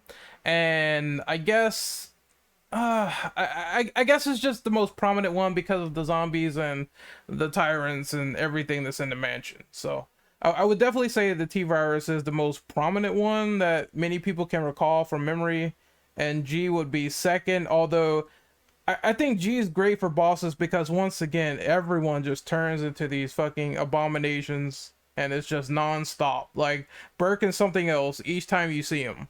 And that's what made RE2 really memorable in my eyes. So they definitely have to account for those two in terms of like them being the most famous ones. Yeah, I think probably the G virus. I reckon it's probably one of the most dangerous viruses there's ever been because of the pure ability for the virus to just constantly repair and regenerate dead cells and continue to to revive itself basically. Yeah, like by itself, it was definitely the part of one of the most dangerous viruses at the time because T-veronica and the Nemesis, project were combinations of the T-virus and something else, right? But in isolation, this G-virus was a whole nother monster. Yeah, obviously the downside of the G virus was that it was not easy to spread. It had to be done via embryos. It wasn't like the T virus, where it was just like coming into contact was enough sort of thing. That's its downside. But no, I think that's the purpose of it too, because it was designed just to make the perfect super soldier rather than infection rate. Yes, that was definitely the idea. But yeah, definitely G virus, incredible days. Was I the only person? This is going to look pretty bad probably on the internet, but was I the only person when I first played Resident Evil 2 who got really baffled by the game as to whether it was the T or the G virus that leaked throughout the city? Because I had this misconception for a long time with the series. There's the G virus is what actually spread across Raccoon City because that's what the game was all about, the G virus. Okay, so I don't ever think the original made it particularly clear. Like I realized in the end that was wrong, but it never made it clear. I agree with you. I actually had that misconception myself though, because it wasn't explicitly clear that it was the G virus. I'm sorry, the T virus, because they hyped up the G virus the most, and William Birkin had the G virus in his hand, so you would assume all those vials were the G virus before you knew the color differences, right? So when you crush them, like again, assumptions, you would think that's the G virus. The rats get it, and then spread it out, which was the thing. But yeah, that was one thing I've always annoyed with that game is like you look at it now, and you're like, well, obviously that wasn't the case. But like, yeah, for years I played the game thinking it was the G virus spread across the city. Now realizing it's completely ridiculous. But you think it would be a mixture of both technically because they were together, and we see both of them ooze out and near the right. So it's ridiculous. It's ridiculous to think that only one spread and not the other because it was all just smashed to bits. So that was always weird. Thank God. That was always weird to me because I always assumed that it was just basically Birkin eating the vials of G and getting a little bit stronger. But then again, it's like you said, all the vials smashed out on the ground. So I guess the rats were super selective and that carried into the water supply. But that was the main baseline of the entire story: is that the rats ate it, they took it to the water supply, everybody else got infected.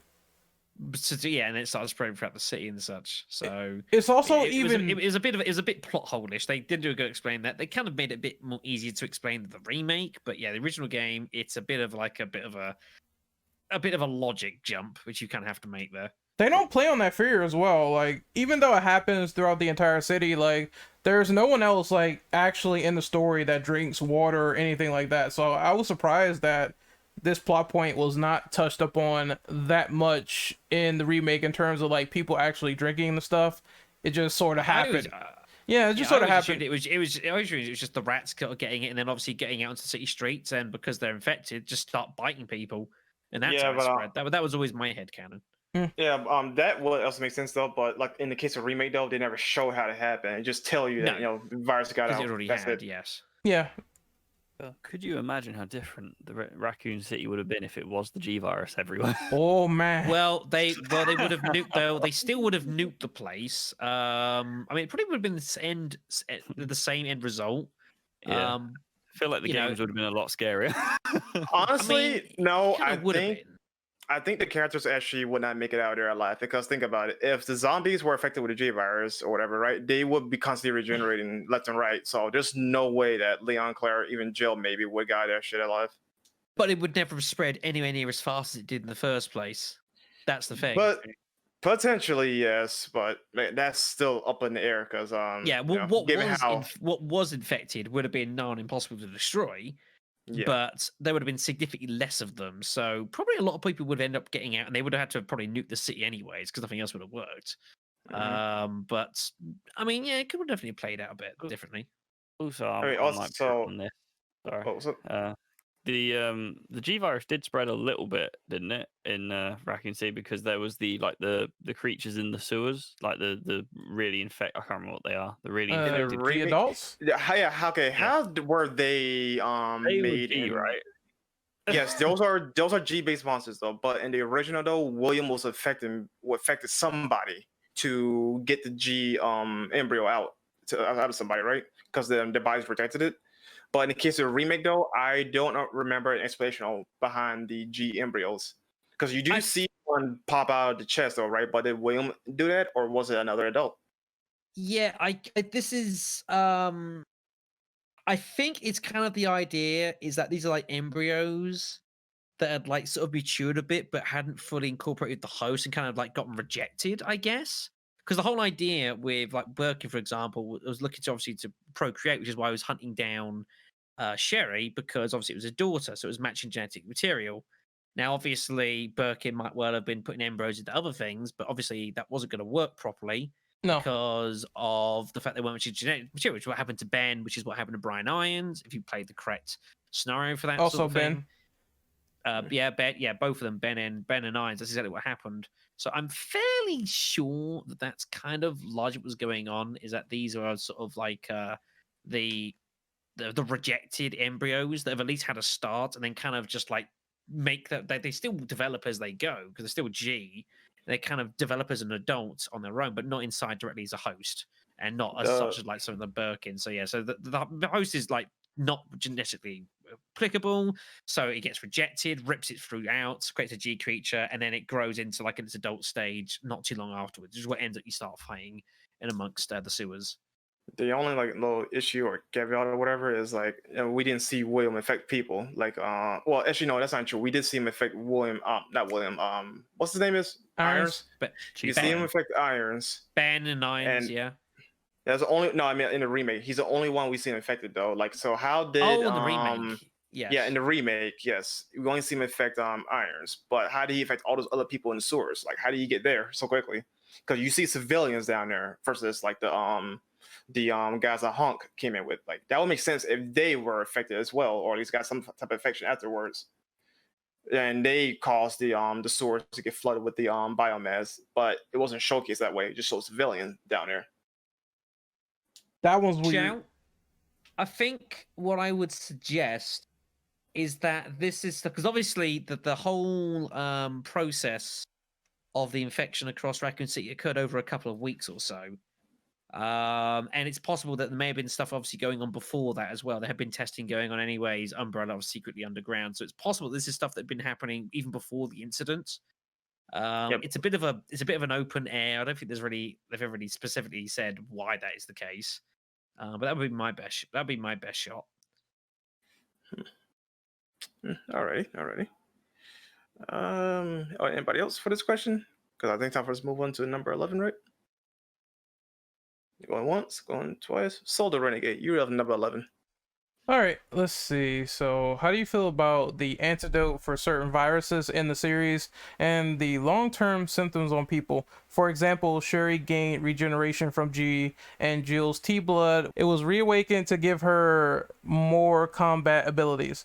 Should they explore the idea of more reawakened powers, or do you think that is way too over the top?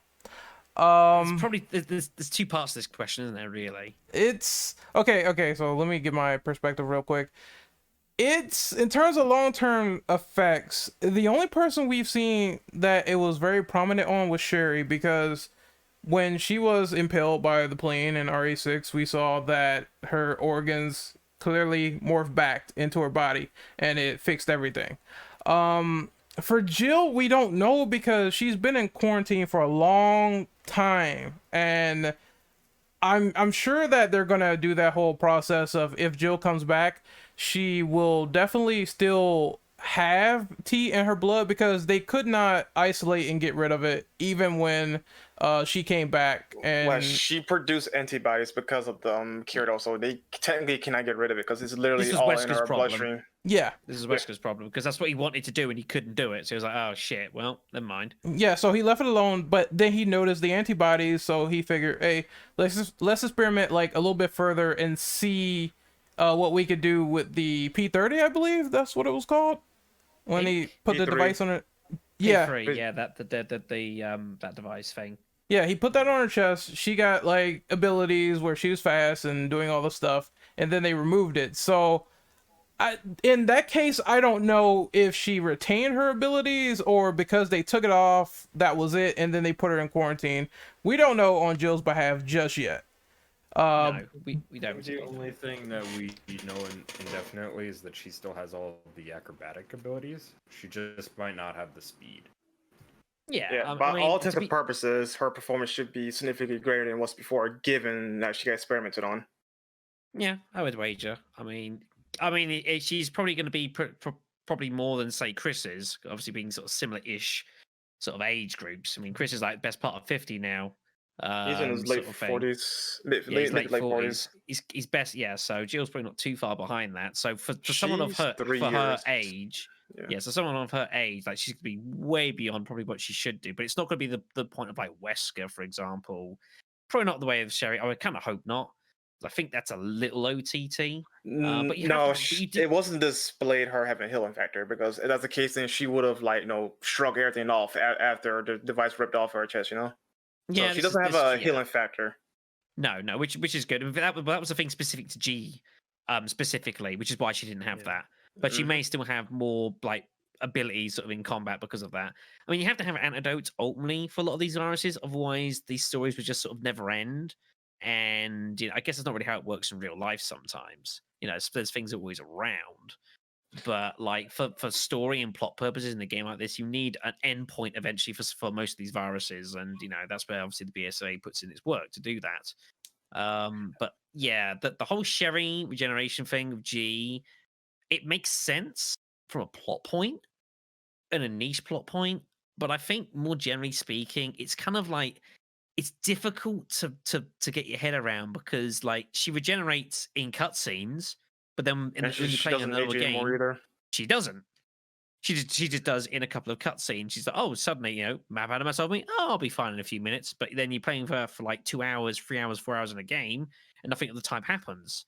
So there's a massive inconsistency. I know it's for gameplay reasons, but yeah, I'll chop it down to gameplay reasons though, because that's one way to not acknowledge it. Because if that's the case, it's so glaring. It's like that's you're walking yourself into that. You don't have to do that. They could have just said that it didn't really do, once Sherry was done, like, maybe she had better healing abilities, but not like that sudden.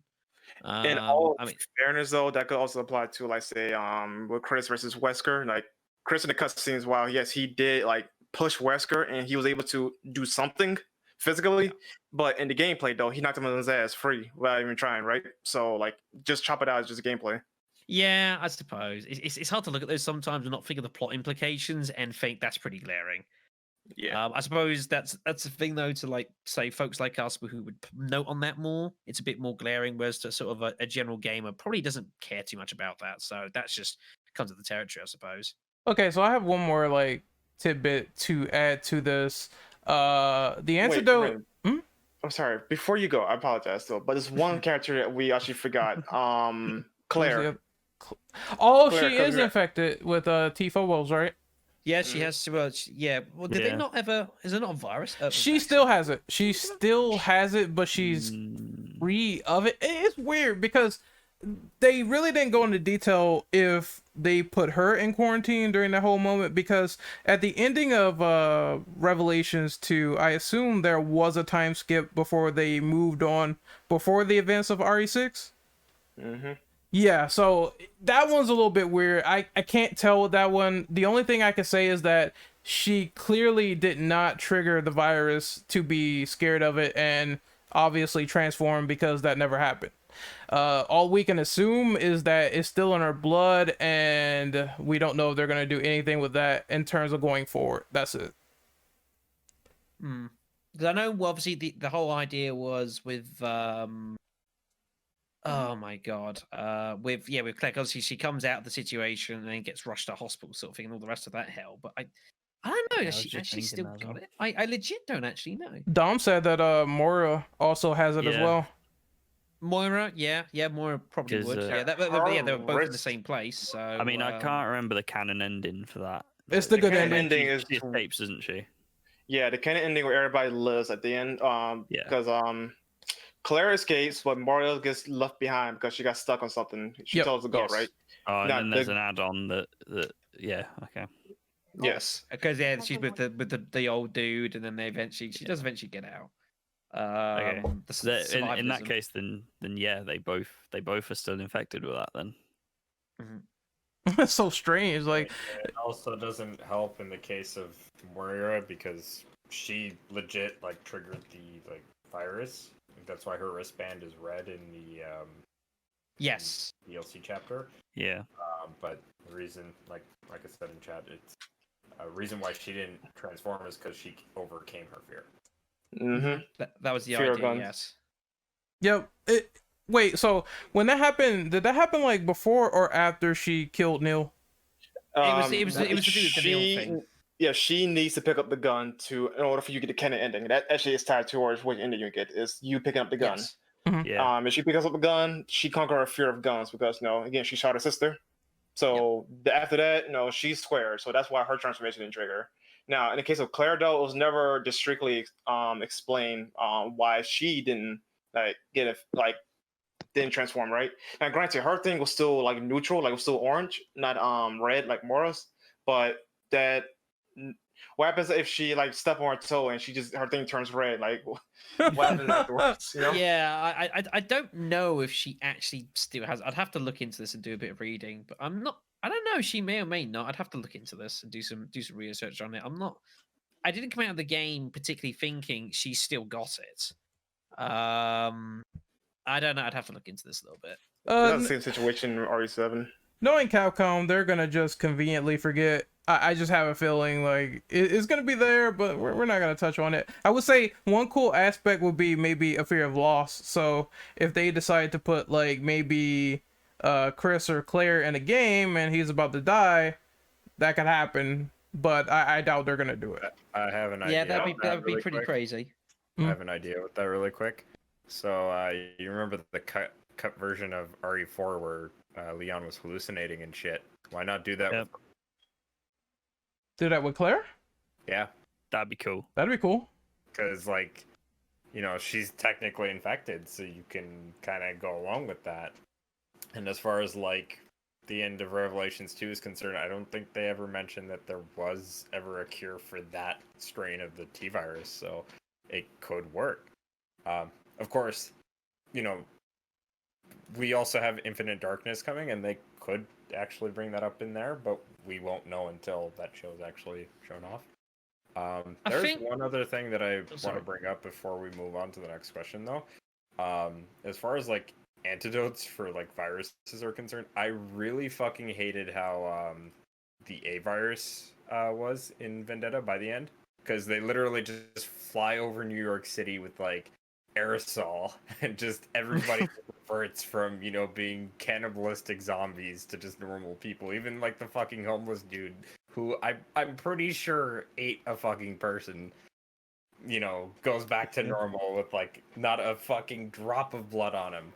That's so weird. Like, you just randomly turn into a zombie, then you wake up later, and then you realize, like, what about that dude that like ate his wife or something? I remember that happened. Yo, could you imagine if you middle on chowing down on somebody and then you turn back to normal? Yeah, like what the fuck is Bro. That would be Yeah, pretty like, awkward. do you keep the memories and stuff like that? Like, Don't know. because That's, technically the infections took over, so when you come back, Yeah. do you keep the memories? Like, that's a Well, weird never thing mind to the do. That's a memories. totally different field. I mean, I think it Yeah. depends if you're writing the story, if you want them to or not. I mean, one's significantly darker than the other. I mean, never mind the memories though. Like you're in the middle of the action and then you just look down and you got blood and organs coming out of your mouth. Like, Yeah, that'd be kind of awkward. You're eating it. One thing I'll quickly say for the team, just trying to like think of it logically speaking. You know, if you get a lot of viruses, we think of like, say, we get viruses in our own bodies. Obviously, when they first get them, it's not great, but over time, your body does kind of assimilate them as such, and kind of to a point where they're not really harmful to the body, though you don't always completely remove them from your own system. It's not ridiculous to think that the phobos would be similar to that. Natalia, she had her wristband, I believe, was red when you first run into her, and she'd been on the island for months. Obviously, that allows her to have like the weird sight and stuff. But outside of that, like, she's sort of fine. So I think there's either the case of like you're either about to, or you've like already mutating, like what happened across the island, or like it should have happened, but your body's already kind of assimilated it without any having particular negative effects. So while I'd say Claire and like more probably may still have the virus in them in a trace form, it's probably it gets to a point long enough where it's not really of any real consequence anymore. It's not going to suddenly flare up and then they're going to suddenly go mad, sort of thing. From a virology sort of point of view, that's kind of how that would ish sort of work. So I just want to throw that out there. Yeah, that could be probable. I would imagine. Well, I want to see what they do with Infinite Darkness, because before saying they got rid of this completely, I want to see where that's placed in the timeline going Yeah, forward that's from there. really important. That's super important where that's placed. I mean, I honestly believe that could be a lead in towards like Revelations 2. I really think that could well happen. Yeah. But I don't know. It's really hard to know from what little we do know. But it should be it'll be very interesting to see how it fits in, because it's Claire, and obviously Leon. after Resident Evil 2 and Code Veronica, Yeah. which is all 1998, the only other time she showed up really was in Revelations 2. So over the space of like 20 years, she's only really barely popped up. So where it throws her in, especially with Leon, is going to be interesting to see. Didn't someone say it was after Vendetta, or was that just a fan theory? It's all no one knows. Like there's people with rumors, and I mean we did speculate this when it first got announced as possible times of when it could be. Yeah. But like it's kind of impossible to know. Leon doesn't age; he's immortal. You know, he could probably look the Of same in course, 50 yeah, years. and So it's like you can't He really go doesn't on change, that. and Claire doesn't change either. You can't go on that. Claire's sort of a little bit older, but like not like specifically. So I reckon it's probably in between Revelations 2 and and the original Outbreak, but it's so hard to know. It's not going to be particularly recent, I don't think. It seems a little doesn't seem to make sense to me, but who knows? We won't know until we hear more in a couple of months. Does anybody else got anything to add? Like, Bren, I know that I interrupted you during one of your points. I hope you didn't forget. Who, me? Yeah. I think I was saying, I had that point that Dom brought up about the A virus, but he already addressed that. The only other thing I mentioned was that we need to know the status on Jill and Claire. That's about it, or if they ever will bring that up. And then the other thing about the antidotes is, I would say maybe the whole C virus thing seems to be all cleared up from what I see. So I don't think they're probably going to revisit that unless they really have to and it gets out of containment. But supposedly they're still looking for Jake, and that virus, I would assume, is on the black market. That means anybody could use it. So that is up for interpretation. I'm pretty They sure could, it but works. there was a vaccine developed for the C virus. Yeah, but they said, as long didn't they as- say in the files that you had to be either at a certain point or whatever before you could actually use it, because it kind could of had kill to have- you if you're Yes. already mid transformation. Yeah, you basically had to have already had the vaccine before exposure to the virus. Mhm. Unless it was like it literally just happened, you might get away with it. But basically, that was the one downside to it. But you had to basically have the vaccine before you were ever exposed to the virus, which is better than nothing. So that means that Piers would have been a dead man already, even if Chris would have saved him. Piers Yeah. was fucked. Piers was fucked. I think he knew he was fucked. So Also, I have a bit of a counterpoint to that, Ren, from what you said earlier. Go ahead. Given that the Revelation series usually, they take place in between games, and Revelations 2 did bring back Ouroboros, I don't think that it would be out of the realm of possibility to particularly see anything from RE6 make its way into Revelations 3. Assuming Revelations 3 continues the trend of being set in between one numbered game, like after one numbered game, but before another numbered game. Yeah. So, logically speaking, Revelations 3, if it's following the same trend, it would be after RE6, but before RE7. if they ever do it, Yeah, that's why I backed up a little bit and said, even if they have the antidote, it does really matter depending on where it is distributed. And in that case, at least of the C virus, if you take it in mid transformation, you will die, as the file said. Like, I remember them saying that somewhere, but I couldn't quite remember it offhand. yeah, no, I remember specifically reading that and thinking, huh. So yeah, that's kind of how that works.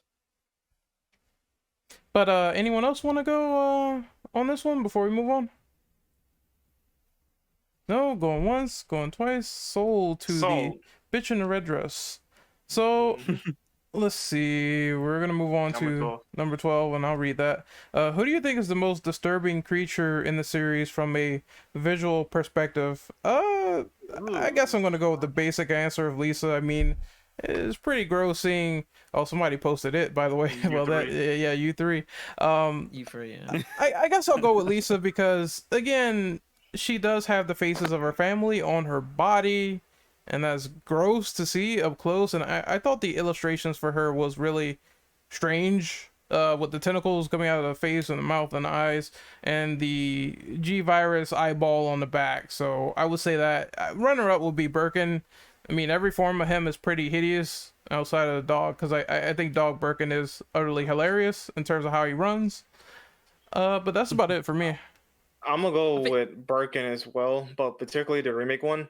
I just love the display and demonstration of you slowly losing your humanities, because he went from trying to fight off the thing, like it shows it in the boss fight, the first one.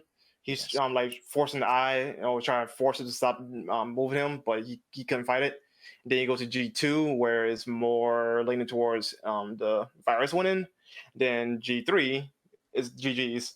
No pun Yeah, intended. it's just a complete mess. So You see his head on the left side of the rib cage, and then this is like he's just stuck there for all eternity. Each transformation is like his humanity just leaves and his face is no more after a while. He even grows a new head. So yeah, that one's pretty sick.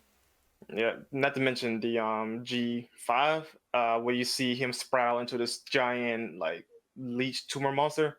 You see some skull heads and other stuff. It's pretty disgusting. It's just an amorphous blob at that point. There's nothing remotely human about it. It's just a living organism at that point, really. Mm-hmm. Well, what about you other guys? For me personally, I actually really like the IVs, both the original and the remake versions. I feel like those are pretty like fucked up. I mean, imagine just having like a walking fucking plant that could spit acid at you and eat you in one hole, or at least in the case of the remake, a fucking human with a bunch of vines growing out of it and missing eye sockets, and it can open its whole fucking skull to eat your own. So Oh yeah, those things are pretty gross looking. Yep. Ganch, what about you? The U3 from Resident Evil 4. Just it's hideous. Just It's all he- it's pretty bad. crawls on 4 legs. It has like a tentacle arm. Its tongue Scorpion is also tail like that a can kill tentacle. you. Yeah, like a scorpion tail. Like the bit that comes out of its back kind of thing with the scissor like claws. Yeah, just horrible. Just hideous. Amazing boss fight though. Yeah, it's definitely a cool, very cool little scene. Very cool part of the game. Pain in the arse and professional though. Ugh. Oh yeah. He just takes forever to die. Like I'm like, please just go one away. rocket launcher and a nice fight and GG's. Oh, you can do it that way, yeah. But what about the Whopper? I'm gonna go out on a limb here, and I'm gonna say just how crazy. Oh my god, what was her name? Describe the her. sister, Helena's sister. Deborah? Deborah. Oh my god. Don't mention that name in front of Ren.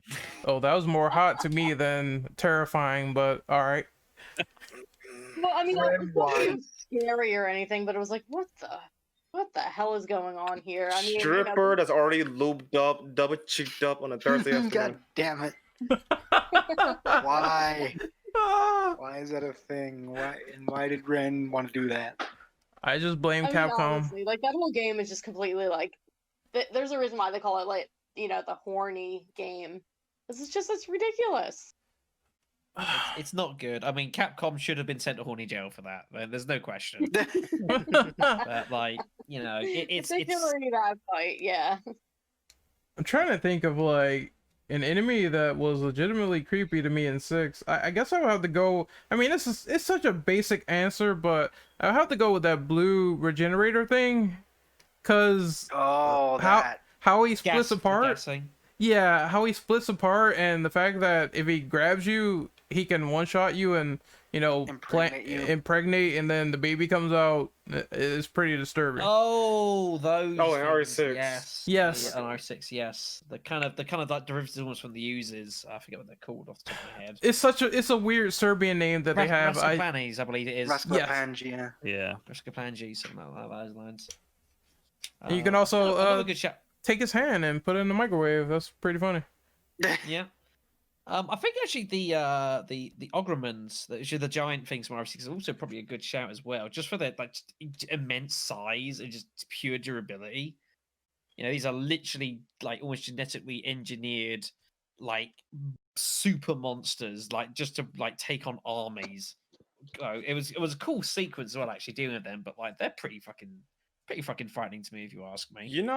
Despite all the crap a lot of us give RE6 though, I must admit though, it does have some pretty sweet monster designs. Yes, yeah, it's got some really good stuff. It's underrated in that respect. Yeah. It gets a lot of bad stuff, but there's some good stuff there. I mean, obviously, like Regenerators and Iron Maidens are worth mentioning again. We did from earlier. I mean, they are fucking terrifying in all sorts of ways. They're just. I think one of the worst bits of them is when you like take out their legs, they're just crawling across the ground and then just dive at you. It's such speed as well. I think is all kinds of fucking terrifying. But there's a lot of good shouts. One I will say was probably more personal as well is Nyx from Outbreak. Pretty upsetting. Just this virus blob that just absorbs everything that it comes in contact with. It's a fucking hard boss fight as well for that matter. So are we gonna talk about the real enemy design here, which is RE6's logo? No. Oh God, no! No, I'm please no. I'm sorry I abstaining brought from it this. Why? right above my post. Hey, hang on, I got a question actually. Didn't RE6 have any spider enemies? No, I'm talking about those Javavo guys. I'm talking about actual spiders. No. Even though the It's not something intro they've shows done very fucking often, to be spiders fair. making the logo, which makes no fucking sense. Like, why have them if they're not even in the game? Like, Yeah, the most they do is the spider Maybe. Joavo. That's it. Yeah, it's just like an artistic choice in it. I don't know. It's just sort of there, isn't it? Really. Yeah. It's a fair shout. Alrighty. Anybody else? I already posted mine in the chat, but it's the chainsaw enemy from 6. It's just actually fucking creepy. Yeah, It is, although it makes no sense. That was my problem when I fought it. Is I fought it, and my first thought was, "Oh, hey, this is a Chainsaw Majini clone." And then B, I thought, "How the fuck do the bones actually work?" And then I decided, The spinal cord, no. the spinal cord is the saw, and the heart is the engine. Ah, So that's like, weird. what? Yeah, just look at the picture. Yeah, the spinal mean- cord is the saw, and the heart is the engine of the chainsaw. Okay, so does he have 2 spinal cords now, or is I'm like Guess his one giant spinal cord, which is somehow like riveting around him? Like, it's still absurd. It's it's two one of those people merged into one. I Yeah, don't know. it's and plus completely also fucking this ridiculous. enemy, but like a new kill animation, which is just pretty much impaling you in the back with the chainsaw, which is pretty gruesome. It's Yeah, I mean, tempered. there were some nasty things. No, I looked at it, I was just like, I was just like, this is too ridiculous for me. But then that happened a few times in RE6, especially in Jake's campaign. So hey ho. Oh, so But he I will does. admit, like on site, it's pretty like horrific. He does Yeah, the it's evil pretty within rough. one. Yep. Once you get killed by the butcher, he impales a chainsaw on Sebastian's back. Oh yeah, that's right. Yep. Mm. But still, body-wise, some of these enemies is just like bone, ass, and everything else in between. I don't know about ass, but okay. I mean, yeah, you see That's- Usanov? I'm not sure about that. It but is okay. definitely a distinguishing feature. This is a factual statement. Yeah, look at Usanox, man. You seen that? Man, he's got cake. I'd Stop. rather not. Stop. That sounds like something absolutely 6. Shows he's getting late. Mm-hmm. Mhm. So Nikki, how you Alright. feel about Usanok being thick? Look at the Chris. Well, Oh god. No, there's only one man for her heart, and it's a man with boulder-sized muscles. Yeah, Usanok. I mean, an arm wrestling contest it'd probably be pretty close. So Yeah, yeah. All fairness. Chris was holding back in his ending too, though. He could have just uppercutted in and call it a day. But anyway, I guess we're done now, right? I'm going ahead and read off number 13. Our final Yep. question. the last one. Last one. Oh, this is gonna be an interesting one. If you could fuse 2 pre-existing B.O.Ws, then what terrified mutation would you want to see going forward? A tyrant and a hunter. Dude. Oh, dude. Wow. Dude, Nah, why? you can be more creative than I that. didn't think of that. No. Nah, you can be a little more creative than that because they already have claws. Like, bump it up. Well, it'd be a giant fish monster, like 8 feet tall. So I don't know. That'd be pretty creepy. But And yeah, a cow's heart. maybe like a chimera and a liquor. No, That'd be sick to see. No, there should be something with the web spinner, just to scare Dom even more. Well, they How did about do the. liquor and a web spinner? Oh, Oh, God. The world's worst Grab Spider-Man. with a tongue. Yeah, grab with the tongue and just web you up. yeah, they were gonna do the man spider in RE 1.5, but they scrapped that idea. That should have been a thing. That should have been Yeah. a thing. That So- would have been great for RE3 actually, if they really want to cut the original web spinners. Some type of like spider liquor hybrid. And it could poison. That's pretty disgusting. Oh, actually, I got one though, but this is gonna be a little generic though. But imagine remake Nemesis and Birkin put together. Oh, God. Oh, The wow. ultimate- So you got the ultimate G boss fight. virus with the T virus tyrant and the any parasite. Imagine the monstrosity out of that. He'll have a lot more forms. That's for sure. crazy. He'll just keep transforming. God damn it. Oh, it'll be interesting to see though, because the parasite will probably fight for control over the G virus, because in a sense it has its own mind at that point. So it'll be interesting to see how the G virus will stack up against trying to fight for control for the tyrant. Hmm. How about you take an Iron Maiden from Resident Evil 4 Mm-hmm. and you put the arm of the Bandersnatch from Code Veronica on it. Oh God. Ultimate stretchy man. Sure, or He do can- your words, he can man. just, Put he can the just grab you and pull you into him, and then he can just basically hug you and just kill you. So he's just basically a more horrific version of Dolls. wait. Wait, hold up. I do one better. God, What don't about give the? me- What about the Iron Maidens in RE4 and put them with the Wolverine dudes? Oh, you're So talking can they about the stretch their arms too, Gyarados. right? The Gyarados, Yeah, can- yeah. Oh god. Oh no. That'd be fucking broken, dude. Oh man. That's What The about moment that you with the moment you get hugged, what- your head is gone. What about that with the leeches from RE0? Oh, they were already annoying Oh yeah, they enough. can stimulate into anything, right? So in theory, like they could like trick you and just sprout into leeches. Yeah. Yeah, I was thinking about this because I was like, at first I was gonna say like, the like just ooze enemies from Revelations mixed with Las Plagas, but then I'm thinking, no, we should do it with like the leeches from RE0 because I think that would be a little bit more crazy. Because that's another thing we haven't like actually seen in a really long time is the leeches from RE0. They're extinct now though, so there's unless somebody recreate those leeches though, they're defunct now. So, but yeah, that would be cool to Actually- see either way. Actually, hold on. I thought of something weird. A web spinner and a tyrant together. Oh, Ooh. Spider-Man, bulky. Literal giant gray Spider-Man running at you. No, with that'd a be claw. Venom. Venom. Venom. Venom's gets very God. song. I think that'd be good for the eyeballs running around that stupid thing. Yeah. Ugh, oh god, like a spider eyeballs. Ugh. Yeah, while a literal man is running around that's 8 feet tall. Yeah. Yeah. Okay, what about like the Ouroboros? What would that mix with? Like I know Nemesis could be a contender as well, so that could be one. with But with the Chaos or whatever. How do you pronounce it? Yeah, chaos. Chaos. I wouldn't mind that because I Weird. honestly I'm gonna be that guy and say that outside of the weird translucent skull, his design was kind of bland to be honest. Yeah, yeah, that's true. just this weird skeleton Jello man. I don't think it was finished being born either, because it looked like a Nope. child. It was only at like what was it, 70%, 80? Was 100? Oh, imagine that thing got 100%. That thing would be busted actually. No, the Earth would be screwed. Yeah, because I think if it's at 100, that means that it could do global infection, so the Earth would have been fucked. Yeah. Complete global saturation.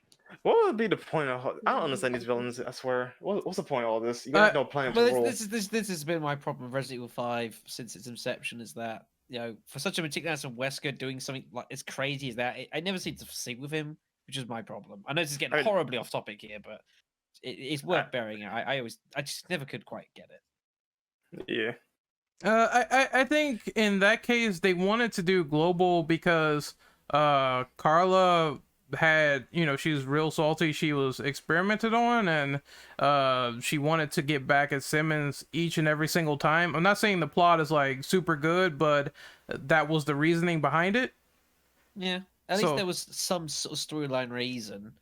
Well, and I okay. can sort of get it. In the case of RE5 though, Wesker wanted to continue the Oswald dream of creating a British superhuman. So I guess you could say Wesker's thing what makes sense in a way of his ideology, but doesn't. Execution in wouldn't make sense. Version, yes. Yes. Yeah, his way of attempting it was absurd. A big To be test honest, bed. It was absurd.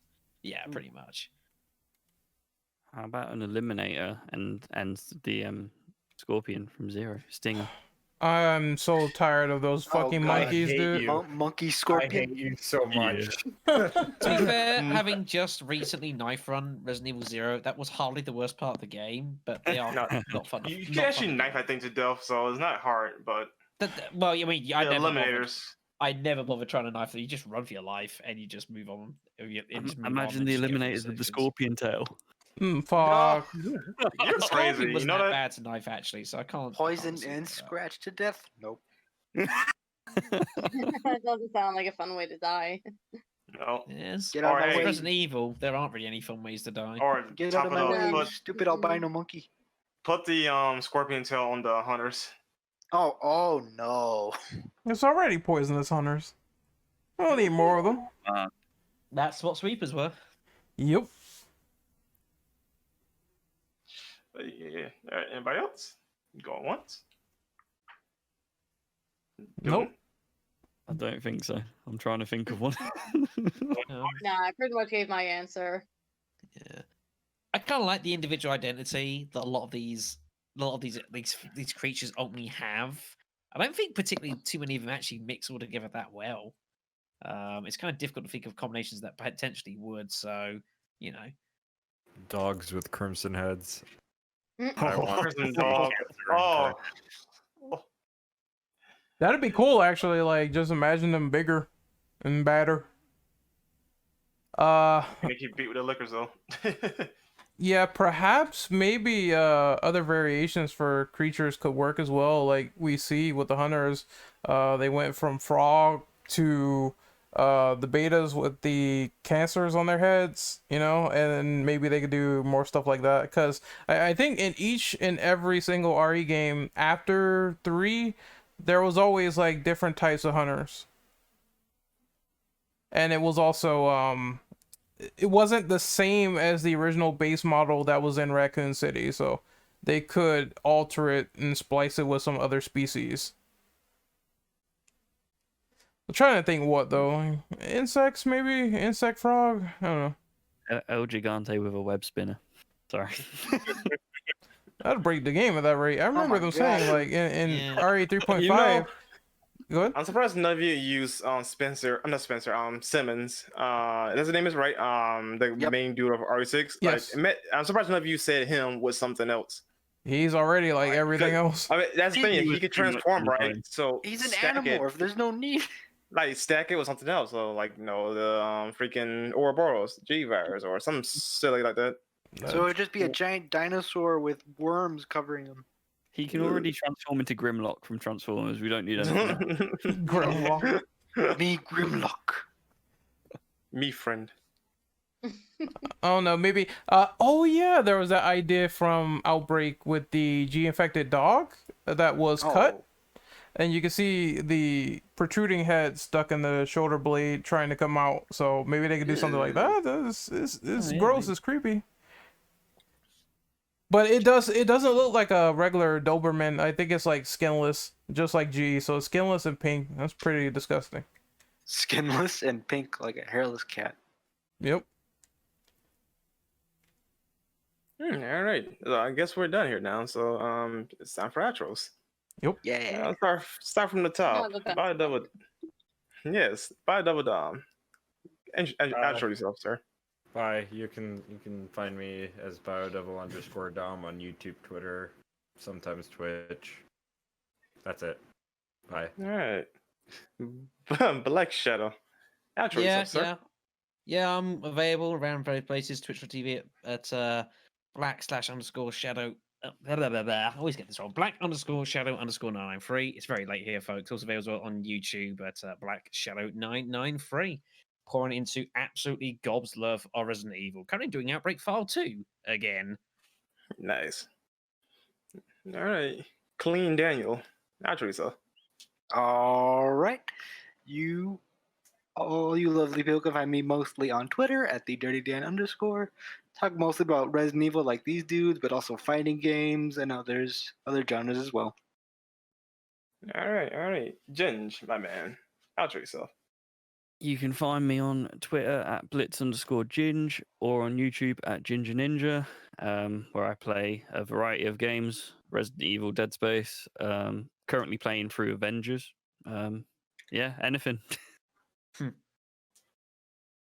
All right. Cardi Nikki, outro yourself. Okay, you can find me about 10 feet deep in homework, and as I Okay, that's the last thing I thought you were gonna say.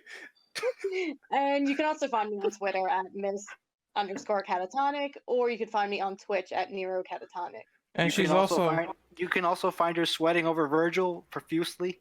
10 feet deep in That's not Virgil. sweat. There you go. That's I not thought it was a sweat. pretty classy left turn from 10 foot of. I think that was pretty good work there, so. This is a family-friendly podcast, sir. Family friendly after what we Family said. friendly. I'm not sure about that. After everything Alright. that Stefan said. Yeah, I'm not feeling fuck that. Anyway, last but not least, you can find me on Twitter at Hey! Mortal Brenda. Oh, Red, My turn, you asshole. Red, Ren, I forgot about y'all. Hey, how Yeah, you doing? you You do. go ahead. All Go right. ahead, Ren. I told you so. All right, so you can find me on Twitter at RenOperative_. You can find me being tired on Twitch at Renegade_operative. I will be trying to upload this podcast along with some other stuff. I'm supposed to be doing some creepypastas. That's gonna be finished probably in December, but I will let you guys know in advance. All right. You can find me on Twitter at Immortal Brando. I just retweet stuff. Take it how you will. No, I don't get keep hashtags. Huh? Everything's swanky. I You know can what find that's in Brandon- reference to. You can find Brandon kicked from the server because he keeps forgetting to mention Ren. I don't forget Richard Ren. He's just here. Yeah, you Aw. do. No, I have Atro. I didn't forget about him. Only for a second, right? Yeah, I don't know what you're talking about, sir. Yeah, and thank you everybody for listening on the shenanigans and divergence. And I hope you have a good day, night, afternoon, evening, whatever time it is for you, and whatever time Renegade upload this. Stay safe out there and don't get the C virus. Yeah, I really Please don't. for the love of God. Wear a mask. Please don't. Be safe. I'm not licensed yet. TDFNs, everyone. Stop whopping. See ya.